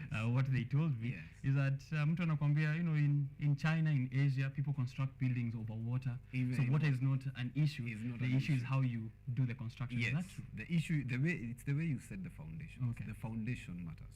Mhm. Even on the swampy grounds, you can still set up your building and it will be firm enough. Okay. Yeah, it's the way you set up your foundation. All right. So the issue there we've already mentioned, you know, landlords trying to cut costs and also maybe not taking care of how the foundation is looking like, and we've seen those cases Yes. in the, you know, in the country for such a long time. Yes. Where are the gaps now? Is it the government? Is it we don't have many you know, regulators or many people on the ground from the regulatory authority to check on these buildings? Do we need to be doing regular checkups? Yani nyumba imeshabuildiwa 2018 but bado we need to be checking up on it, or what exactly is not happening first before we say what should be happening? Out of experience, I believe gaps are everywhere. Okay. Because you find there is the first gap that first has been caused by the client wanting to save some coin. Then you find the other gap comes in, especially when the regulations, the regulators are coming in, the county councils and the NCAs. When they come on site, you will find that a number of them, they will want to have something. Yani, once you chip in, unawapea hongo and then everything is signed off, na wanaenda. Unapata maybe umejenga nyumba haijajengwa vile inafaa, maybe imesonga maybe towards the road, ama imejengwa vibaya, foundations are not right. Unawapea kitu kidogo and then that's it. Na wanawachana nayo na unaendelea na kujenga. Right. So I think most of the gaps are there because even the season we are living in, people have become so corrupt. Yeah. And that's, we get to see that the people who are supposed to make sure that the houses are well constructed, Yes. but don't want to make sure that they're not well constructed. They are not well constructed. That's a very sad situation that we are facing right there. Now, maybe to patch up the gaps, is there a role that, before we get to there, actually, I just remembered we need to know if I am someone getting into a house for the first time. I remember getting my first place when I moved out. There were a lot of issues. The floor was, you know, kind of damp, and I didn't think the pillar was well aligned with the building. Is there a role for me as a citizen to check, and is there a way that I can know when I get into, you know, a building? Can I know if this is not well constructed? And, you know, a follow up to that, are there, you know, authorities I can reach out to make a picture and be, mali naishi ni kama tunaweza poromokewa very soon. Unfortunately, sorry to say, it's hard to make know that kind of whether that follow-up. to even know whether the structure is okay, because once it has been plastered, you might not know what materials have been used, because once it's plastered and painted, now everything is covered. But there are some documents, if at one time maybe you are constructing, there are some documents that are issued by the regulations. When they are issuing you the occupancy certificate, they will usually compile the reports written by the engineer. So if the engineer was straight from day one up to the time that the project is over, the architect was also straight, no corruption, no nothing, and also the contractor did it so well. So there is that letter that is usually issued. So when you're occupying a house, you can ask for the occupancy certificate and the documents that are usually attached. Okay. They will usually attach the letter from the engineer and the letter from the architect showing that the project has been done as per the design, as per the design. And also the contractor will also issue another letter to show that he has done the drawing as per the project, as per the drawing. Okay. Yes. That's when, of course, that's also, I think, covers on, you know, if people need to do construction, what they need to get, what kind of letters they need to be getting from the relevant professionals. Yes. So hata nikipata sewage inapita katikati ya nyumba yangu, siwezi call NCA niwaambie come and check out on my landlord. You can talk to the NEMA people. Yeah.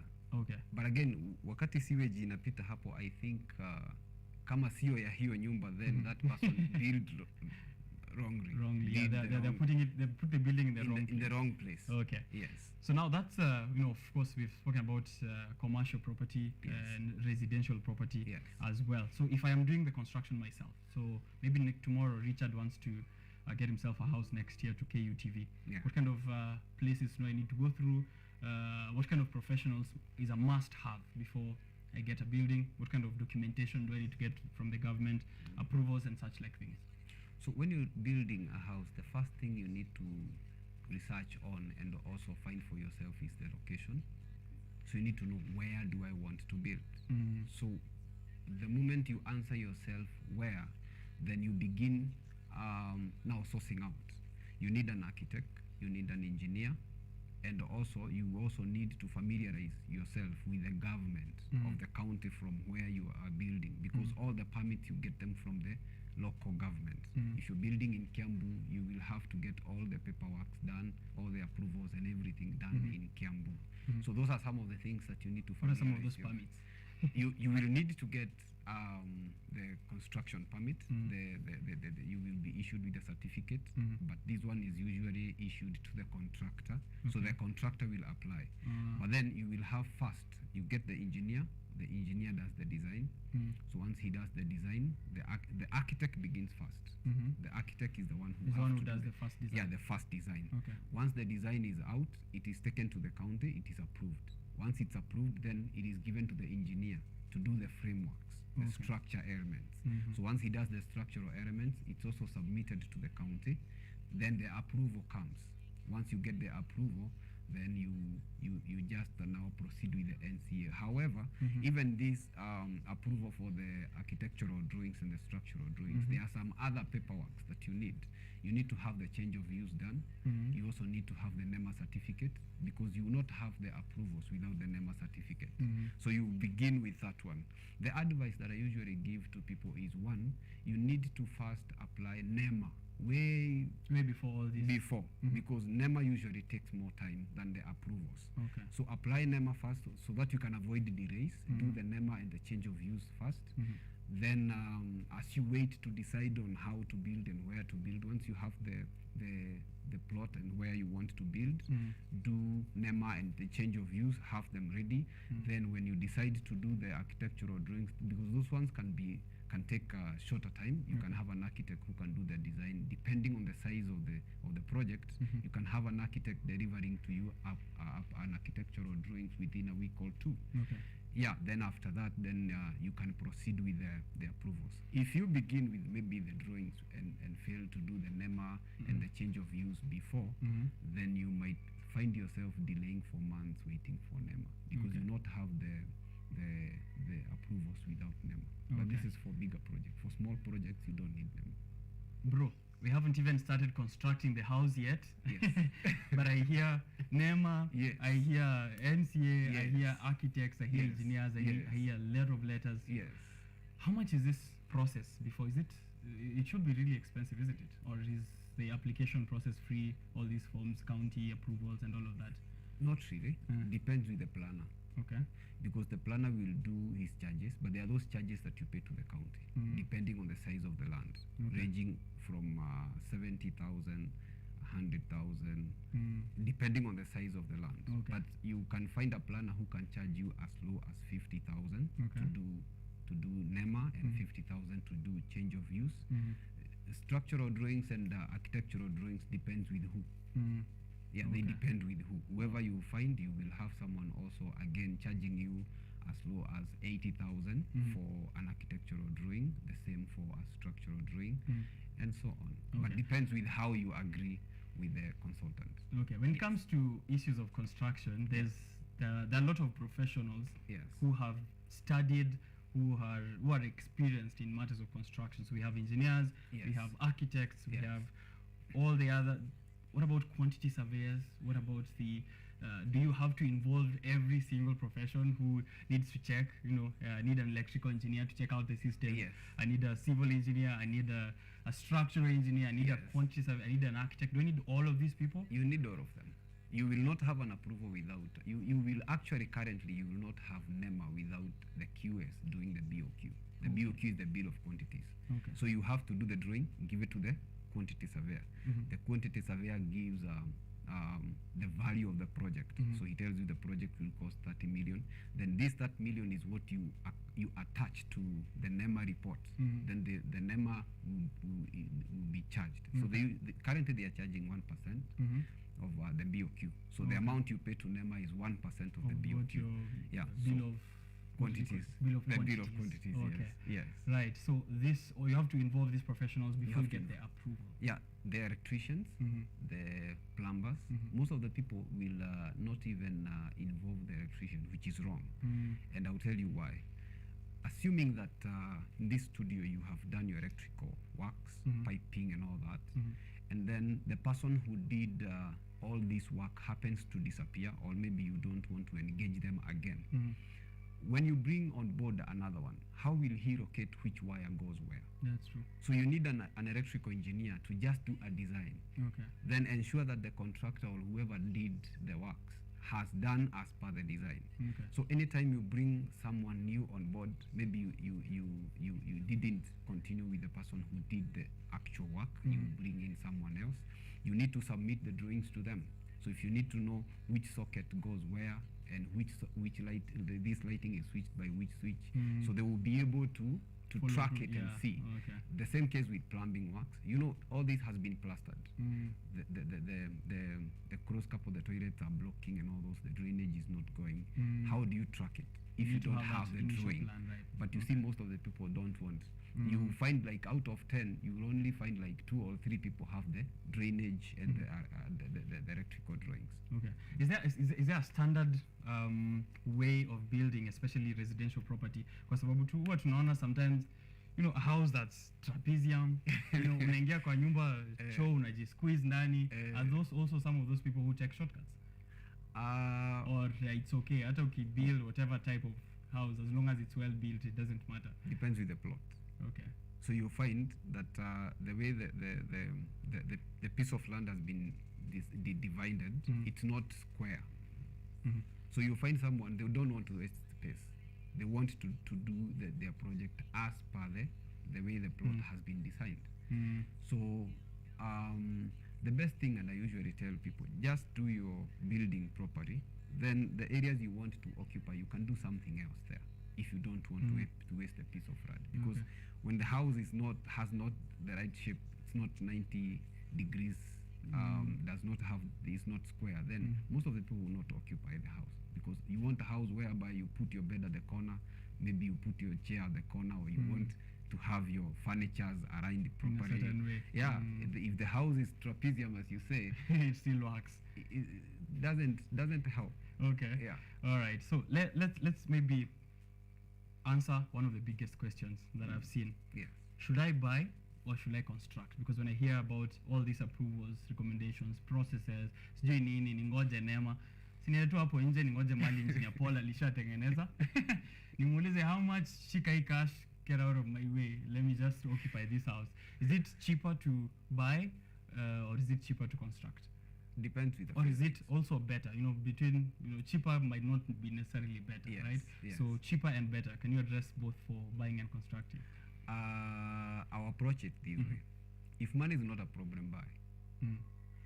If time is not a problem, build. Okay. So if you want to build, you save.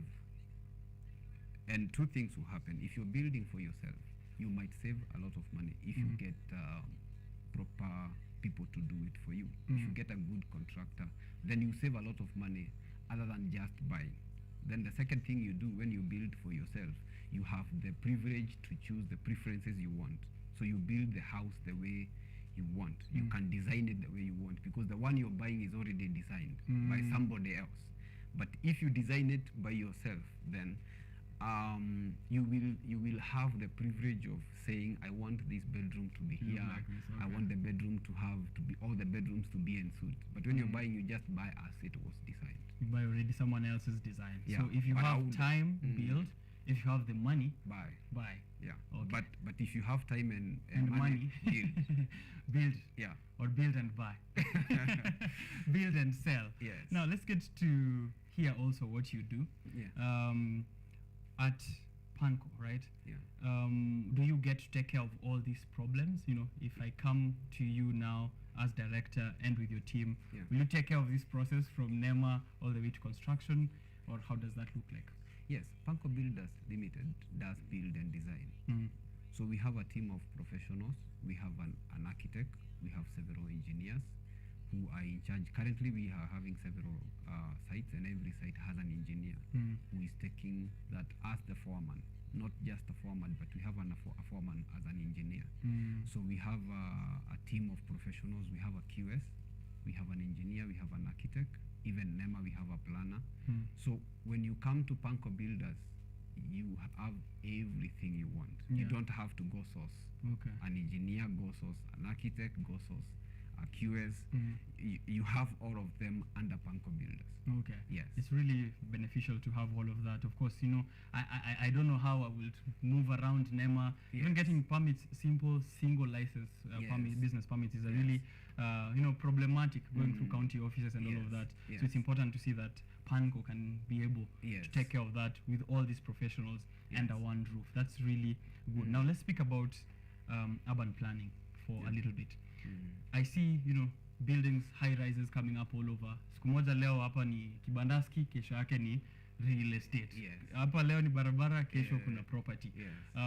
Is there you know, informed thinking that is going on into this urban planning, as you've seen, of course, yourself as an engineer, and maybe the assessment that PANCO has done, and will we be able to accommodate this kind of population in the real estate that we are coming up with? Because the other, you know, issue and question that people always ask is, hata siwa system kweli itaweza kubeba itaweza kubeba watu wote wako Nairobi? Is there informed decision making into urban planning, and what is the future looking like? I think what we need currently is that the government of Kenya needs to advise, and the Ministry of Housing, they need to give a layout and design on how, regulate on where people build and what type of houses that are going to be built. Currently, you will find that there are areas that are set out for residential houses only, and you find that there are other areas that are set out for any construction, commercial constructions.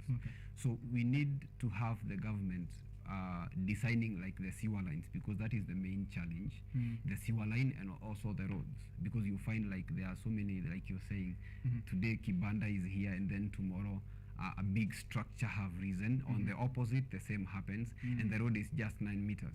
So when the population grows, then all that happens is that there will be traffic every day, and then you will not have room to expand the roads.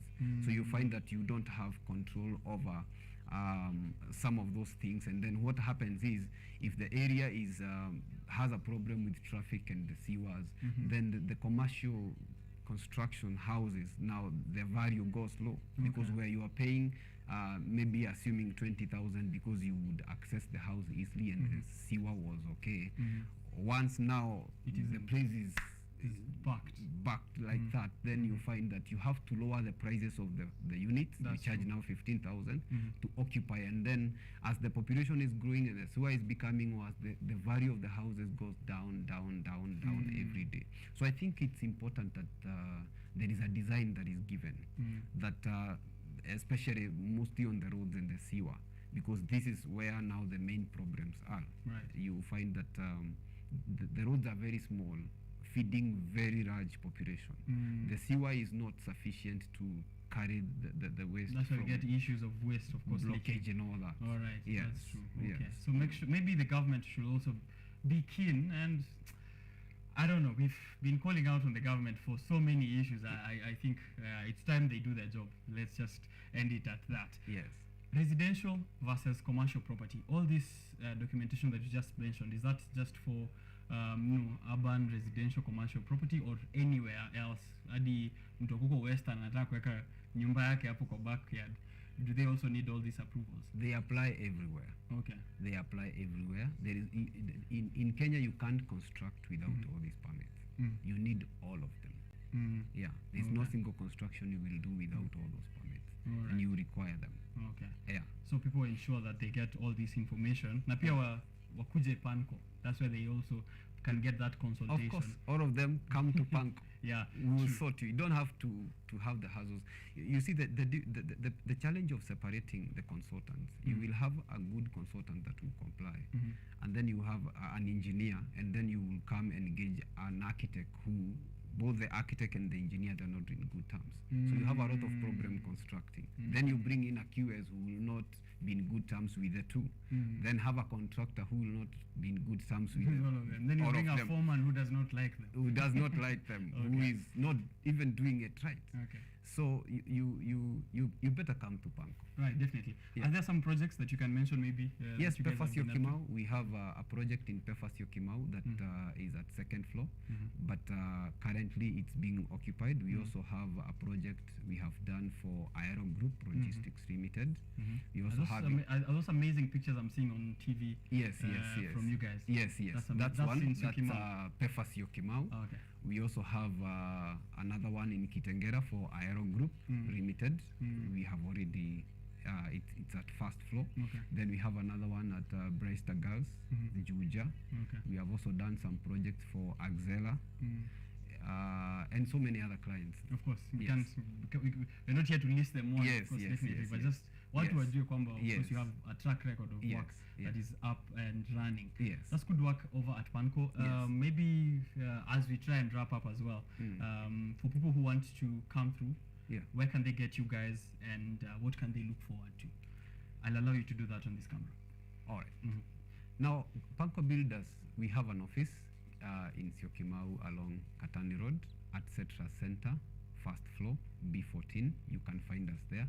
You can also find us through calling 0728 085 885. That's my personal number. You can also call our office 0790 90 0001. Once you call anytime, you will find us. We will pick your calls any time of the day. My number is 0728 085 885, and our office line is 0790 90 again 0001. All right. Reach out to Panko for all your construction needs, so that you have something that is up to standard and it's taken care of by professionals who are qualified. That is Engineer Paul from Panko Builders Limited. Remember what you need before you get out to do your construction. What kind of requirements are there? What kind of regulations you are there to, and also what professionals you should engage. I think, especially on that part, what kind of professionals you should engage, that should be easy. The professionals are all at Panko Builders Limited. Sindio? Yes. Kabisa. Hoping I can have you here another time again, so we can discuss, maybe talk out to improve. I'm hoping there will be no buildings collapsing in Kenya. I'd love to kuja to celebrate. At least we have a show where we don't discuss problems. Yes. You're welcome. Asante sana engineer for coming. Karibu sana. All right. Hiyo unaniachia ama nina this one unaendelea kupima? Acha nipime watu leo. Going for that short break, I'm coming back. Newspaper reviews coming up next. A lot is happening on the headlines, from politics to social issues to matters of global economics. So if you have any of those, the Standard, the Business Daily, and the Daily Nation is what I have. Any other, the People's Daily, the Star, tell me what the headlines are looking like, and then takuja hapa we get to discuss in depth and see how business will be looking like in the coming few days. Don't go too far. Biashara Tuesday is still on now.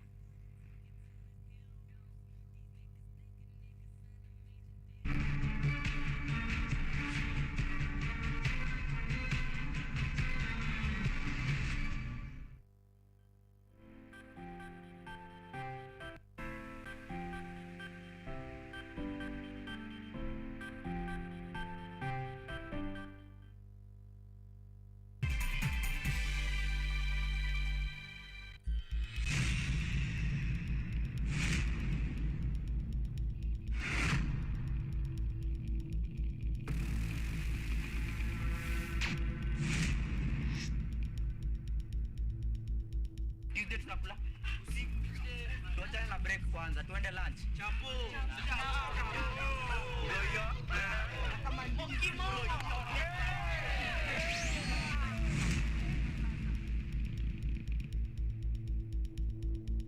Rasha piga shada kuna giza.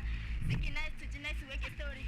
Kata maji pia shada liko nasio nikosa msupo si stress. Kama rende kisha basi nipe. Najua ni nini.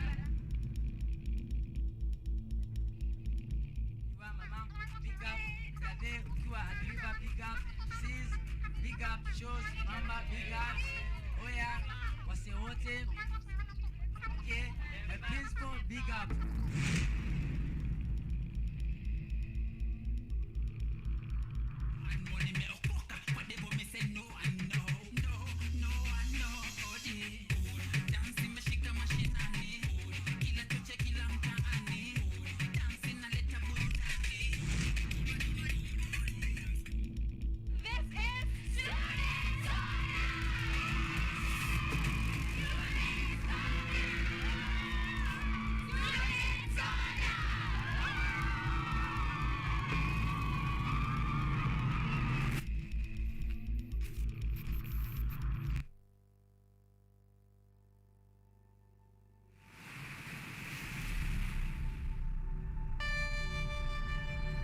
Karibu kwenye mitindo ya kipwani. Uo yangu wasenesi, magire mtuzeha, sana nena finira cheche megwe. Uo yangu wasenesi, magire mtuzeha. Yaani unavyoona basi niko kipwani pwani tu.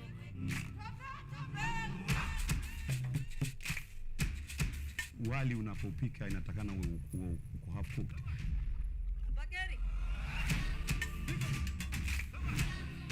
Nipo katika kaunti ya Kilifi, magavazi ya Gede. Stream live mitindo ya kipwani on our KUTV Facebook page every Saturday 4 p.m.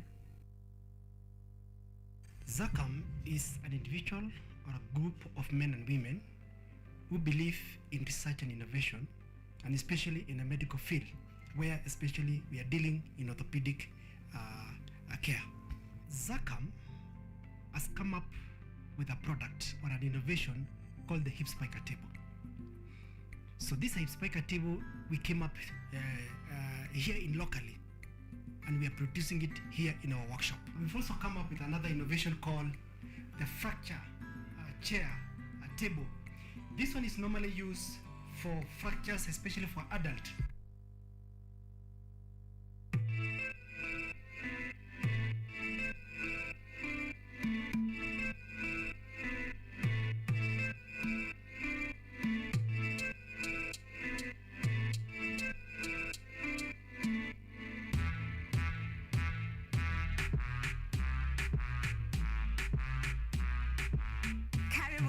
To the Church O'Clock Show. I'm your host, Esther Becky. And my name is DJ Teros. We start you off with a word of prayer and get you started with a live transformational worship experience.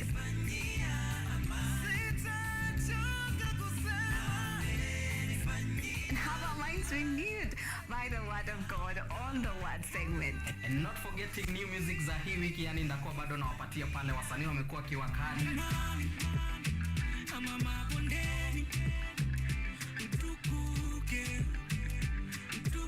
So make sure manzo tune in because zitakuwa zina flow pia pale mixes kwa wingi, yani zitakuwa zina come through, and pia performance yani from our gospel artist hapa on Gospel Art from 7 to 10 a.m. only on KUTV.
is a level where the normal mwananchi and also the government stakeholders can uptake these solutions.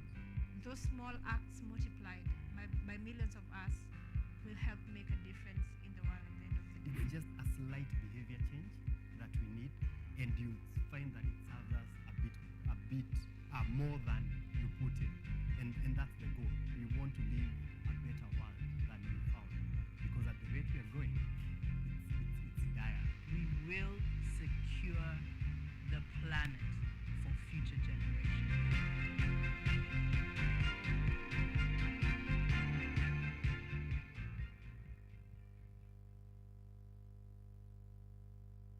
Hello everyone, this is the new chapter of Let's Be Fit. I'll be host DiCaplo.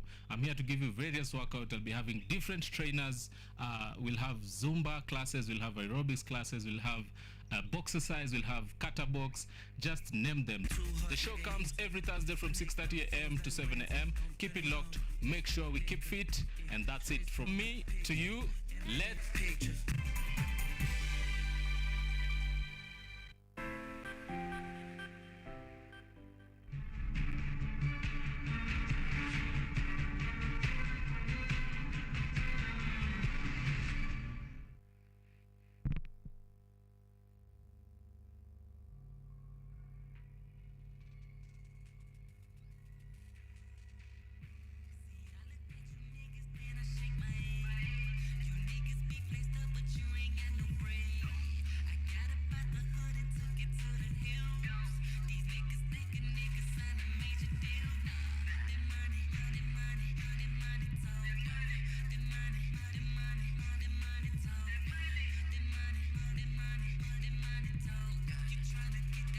Welcome back to Biashara Tuesday. What amazing conversations we've had from Global Peace Summit that's happening in the 9th of February to the 13th, to the 11th actually. And then also we just had a discussion here with guys from Panco Builders Limited, actually with the director, one of the team members there. If you want to go into matters of construction, please check them out. But all those details, you can get them in our detailed upload on YouTube, KUTV Kenya. Check it out after this show. Right about now, newspapers here on the table. Let me just spread them out neatly so I can see the headlines.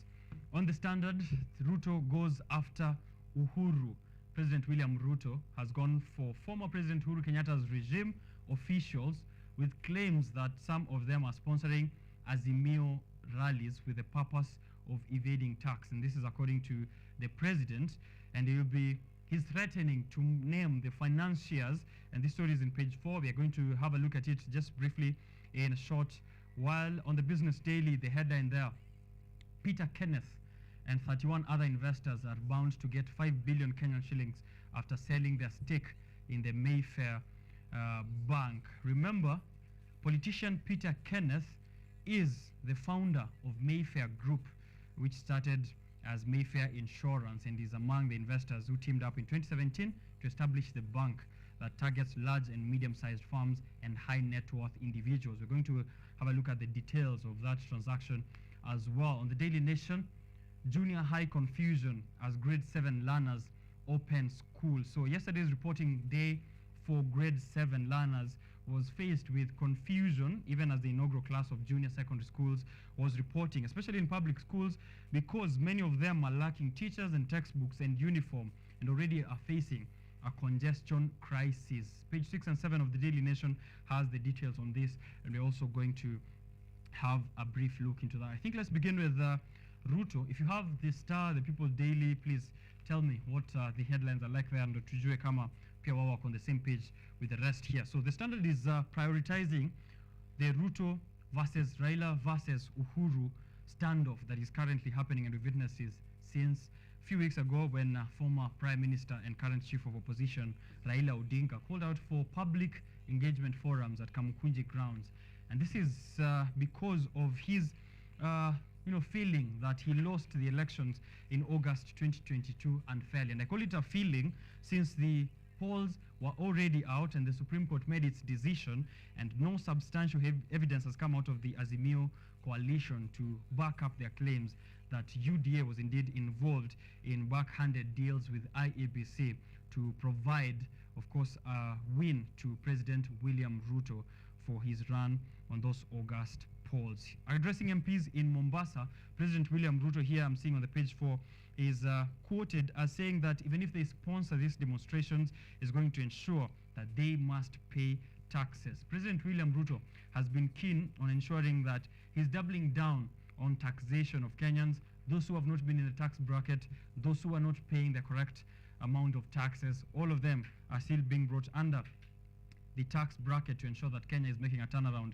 in its economic situation. There, Ruto is slamming Raila's backers and accusing them of blackmailing the state, saying that he will not be going for any form of handshake if that is what Raila Odinga is aiming for, because that's, of course, what happened with his boss Uhuru Kenyatta back in after the 2017 general election. Also criticizing Raila over IEBC evidence, says if he has any evidence, he should have brought it and presented it before the Supreme Court, and maintaining that the opposition leaders are just pursuing their selfish interests. That is the biggest story on the Standard. Ruto going after Uhuru, that is the people in Uhuru Kenyatta's regime who are said to be the ones behind the sponsoring of Azimio rallies. Just as I've said, it's Raila Odinga's feeling that the elections were stolen from him. It's also President William Ruto's feeling that there are people financing the Azimio rallies. Of course, he has not provided any substantial evidence as well. He's been threatening to name some of those financiers. We'll be waiting throughout the week to see whether some of those names come to light or not, because we've gotten used to some of these threats of naming, giving names, and pointing fingers. I remember some time back the Kenya Kwanza government coming into power, if we do remember, of course, CS for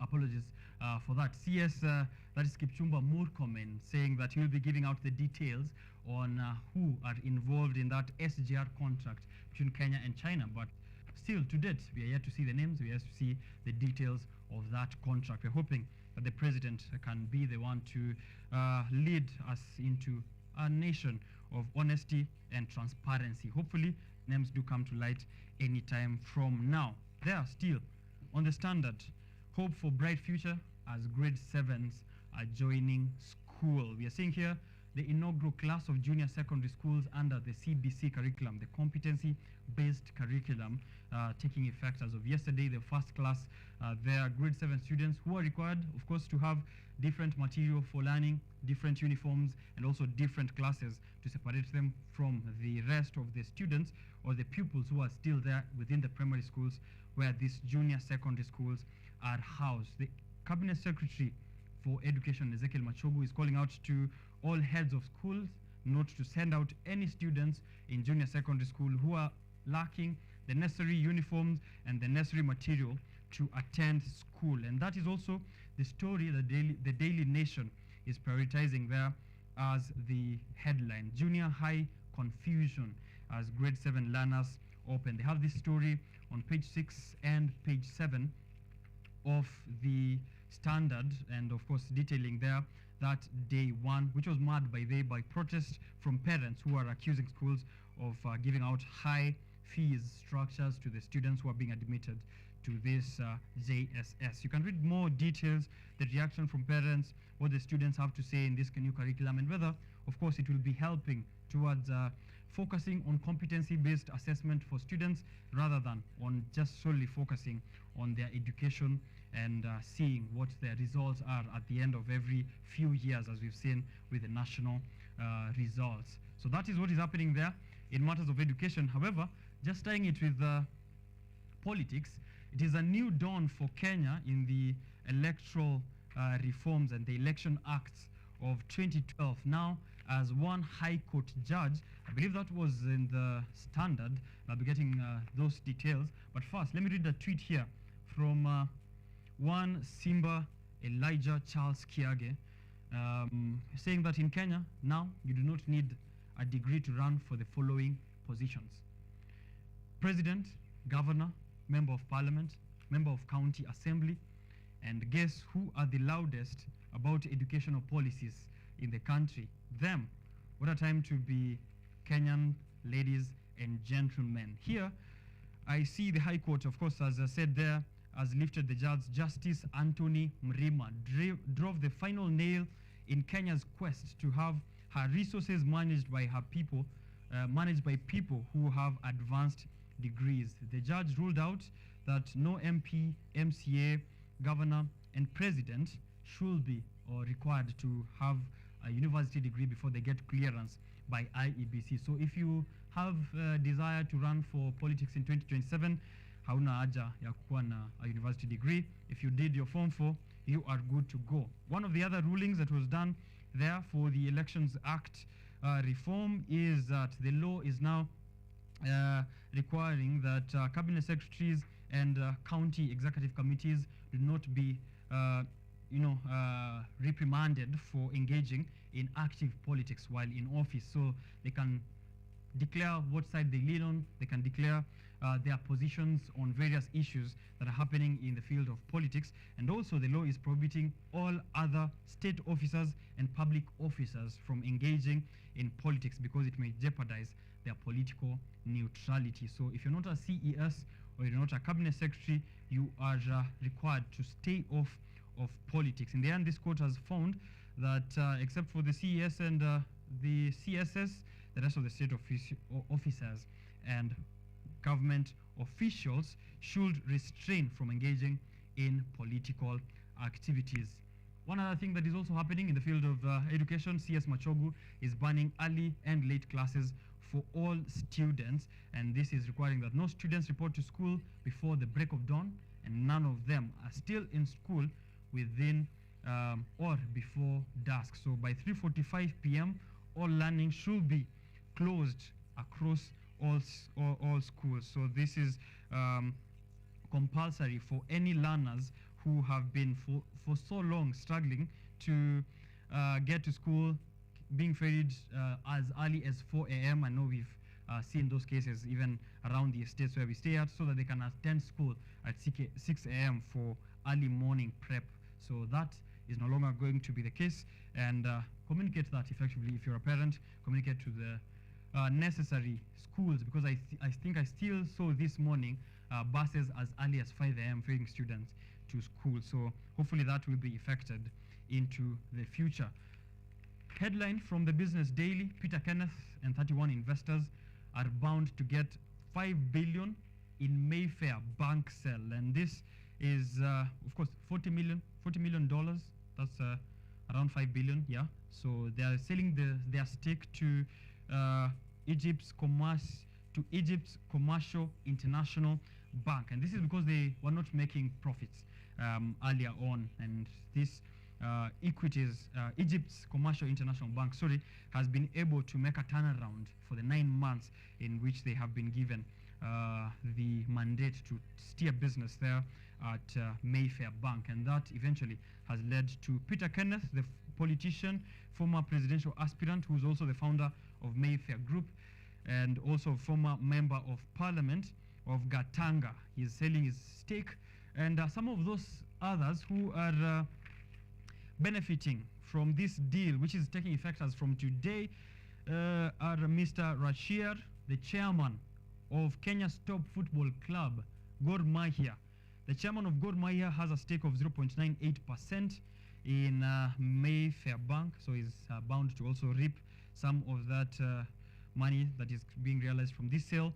The other is Kalpesh Rasik Patel, who's also a director there. Individual shareholders are like Chandaria Darshan and also Nea Chandaria, and a couple of other names I can't go through, who are 32 shareholders who have agreed to be selling their stake in the ownership of Mayfair Bank. So yeah, as the economy is going the other direction, others are also going up. So that's good luck to them as they try to make a reap in this current economy.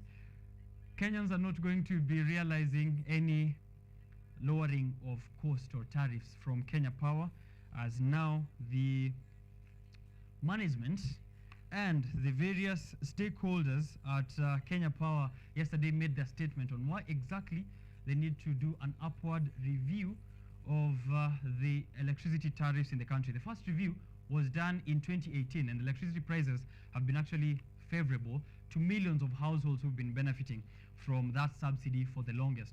From 2018, last year in 2022, we saw President Uhuru Kenyatta, former President Uhuru Kenyatta, giving a directive to offer subsidies worth billions, 14 billion actually, Kenyan shillings, towards subsidizing electricity prices in the country. And this was able to solve that crisis for so many households. Actually, millions of households have been benefiting from that subsidy. Now, they want to do an upward review, and according to this review, 1 unit of electricity will be moving up from 12 shillings, the current 12 shillings, to 21 shillings. And this is a very huge jump, considering we're coming down from 15% of reduction. So this is evidence that these recent developments are going to be really tough for Kenyans, especially now that high prices have been skyrocketing for household items. So consumer category are experiencing this hike, and also industrial properties are also going to be experiencing this price increase to over 30 Kenyan shillings. If you consider additional levies like taxes, foreign adjustments, all those other jargons that you find inside. So this is going to be 21 shillings per unit of consumption before taxes and levies are loaded. This is from 12 shillings, so expected to be above 30 if fuel and forex adjustments are also put into considerations. And this is something that you should think about, considering that the Kenyan shillings is now currently performing at its worst in history at 131 Kenyan shillings to $1. So considering foreign forex adjustments and tax levies, it is expected that electricity prices will be going up. And this proposal, if taken into effect, will be working as from April of 2023. So gear up and see by April if this is going to be happening, or the president will find other means of cushioning Kenyans against those harsh effects. However, I will tell you not to put your hopes high, considering that President William Ruto has been at the forefront of scrapping all the subsidies that are currently in place to ensure that the current government is only surviving on what has been allocated and what it has been able to raise. President William Ruto still may be picking up on that note, is here quoted saying, of course, that he'll be revising the budget. Former President Uhuru Kenyatta's 3.9 trillion budget that was set last year. I remember we discussed this in detail before President Uhuru, of course, left office. 3.9 trillion, 3.9 trillion is the amount of money that was put in the budget to take care of Kenya from 2022 to 2023. However, President William Ruto says that it's not feasible to be working with this kind of budget, saying there was need to present a fresh budget to Parliament, considering that we are only collecting 1.9 trillion. So that gap is so huge, which leads to, of course, over borrowing by the government. And President William Ruto is asking that parliamentarians reject some of those bills that have been put there, or some of those expenditures that have been stipulated in that 3.9 trillion budget, to ensure that we are only spending to the necessary items and we are reducing that debt gap. So we're going to hopefully see what will happen, even as he gave CDF a lifeline for many Kenyans, and this is going to be taking effect, of course, across different constituencies. So that is what is happening in matters of deliberations to the economic turnaround by the president and, of course, his team of the Kenya Kwanza side. Another thing that I think I need us to ensure we remember is that digital lenders have been out in the cold for the longest time. The Central Bank of Kenya, as I said last week here on the show, has refused for the longest to give out licenses to the many of the digital lenders who wanted to operate in the market after a long time of giving out unscrupulous terms towards the borrowers of the country. We've seen many going into debt and also going under the CRB terms, and it seems that the Central Bank of Kenya has made a turnaround and allowed 12 of those lenders to come back and operate. So that list, you can find it in Central Bank of Kenya's site. More of what you were used to before, including Tala and Branch, are back to operating. So hopefully this is something that is going to be positive under the new regulations that are there within the Central Bank of Kenya. Of course, they were not able to continue with operation or resume with operations, considering that Google banned them from accessing the Google Play Store, where you can get to download some of these apps, because the Central Bank of Kenya was not yet clear with how the operation is going to look like. So right about now, check out the Play Store, the App Store, and see which lenders, 12 of these lenders who are back to providing loans to many of the Kenyans who might be needing that. That is as much as we could, of course, have a look at the dailies this morning. Get more details in there. Tell us what you think at KUTV Kenya. We'd love to, of course, give you what our thoughts are as well. So tag us at KUTV Kenya, at Richard_Kenya. Remember also to make your submission to the various, just got a reminder here to, of course, to mention some of those public institutions which are being privatized, that you can get to make your submissions on, written submissions, whether they should be going private or not. And it's a story that has been there in the Standard. So some of them include, of course, important government institutions which provide resources that are needed by very many Kenyans. And I'm trying to get a list of all of them. Here are 11 that you can be thinking about in the meantime. Of course, there are more that President William Ruto seeks to privatize by the end of his tenure, but for this year, he's targeting 5 to 10 of these public enterprises, and that by the end of the year, he hopes at least some of this will be private institution. One, KenGen, where the government holds 70%. Kenya Meat Commission, the government has 100% of that. The new Kenya Cooperative Creameries, the Kenyan government has 100% of it. Kenya Pipeline Company Limited, Kenya Ports Authority, both of them at 100%. South Nyanza Sugar Company Limited, and the government has 98% of that, and we'll hope that they cede majority of it so that it can go private. Yeah, Kenya Ports Authority as well to be privatized, so you can be thinking about that. National Bank of Kenya, which the government holds 22% as of the moment, and NSSF has 48%. Miwani Sugar Company Limited, which is currently actually under receivership, and the government of Kenya has 49% stake there. And finally, the Kenya Wine Agency, and which is under Industrial Commercial Development Corporation, and 72% is owned by GOK. So give out your submissions here to that draft on privatization bill 2023, and the president will have a look at that and get to consider as he makes a decision on which of those industries or enterprises should be going private. So that's what I could do. One man on this newspaper review, but make sure that you're telling me what you think as well as I go out and see what the feedbacks looks like on all our social platforms. Biashara Tuesday, we'll be right back.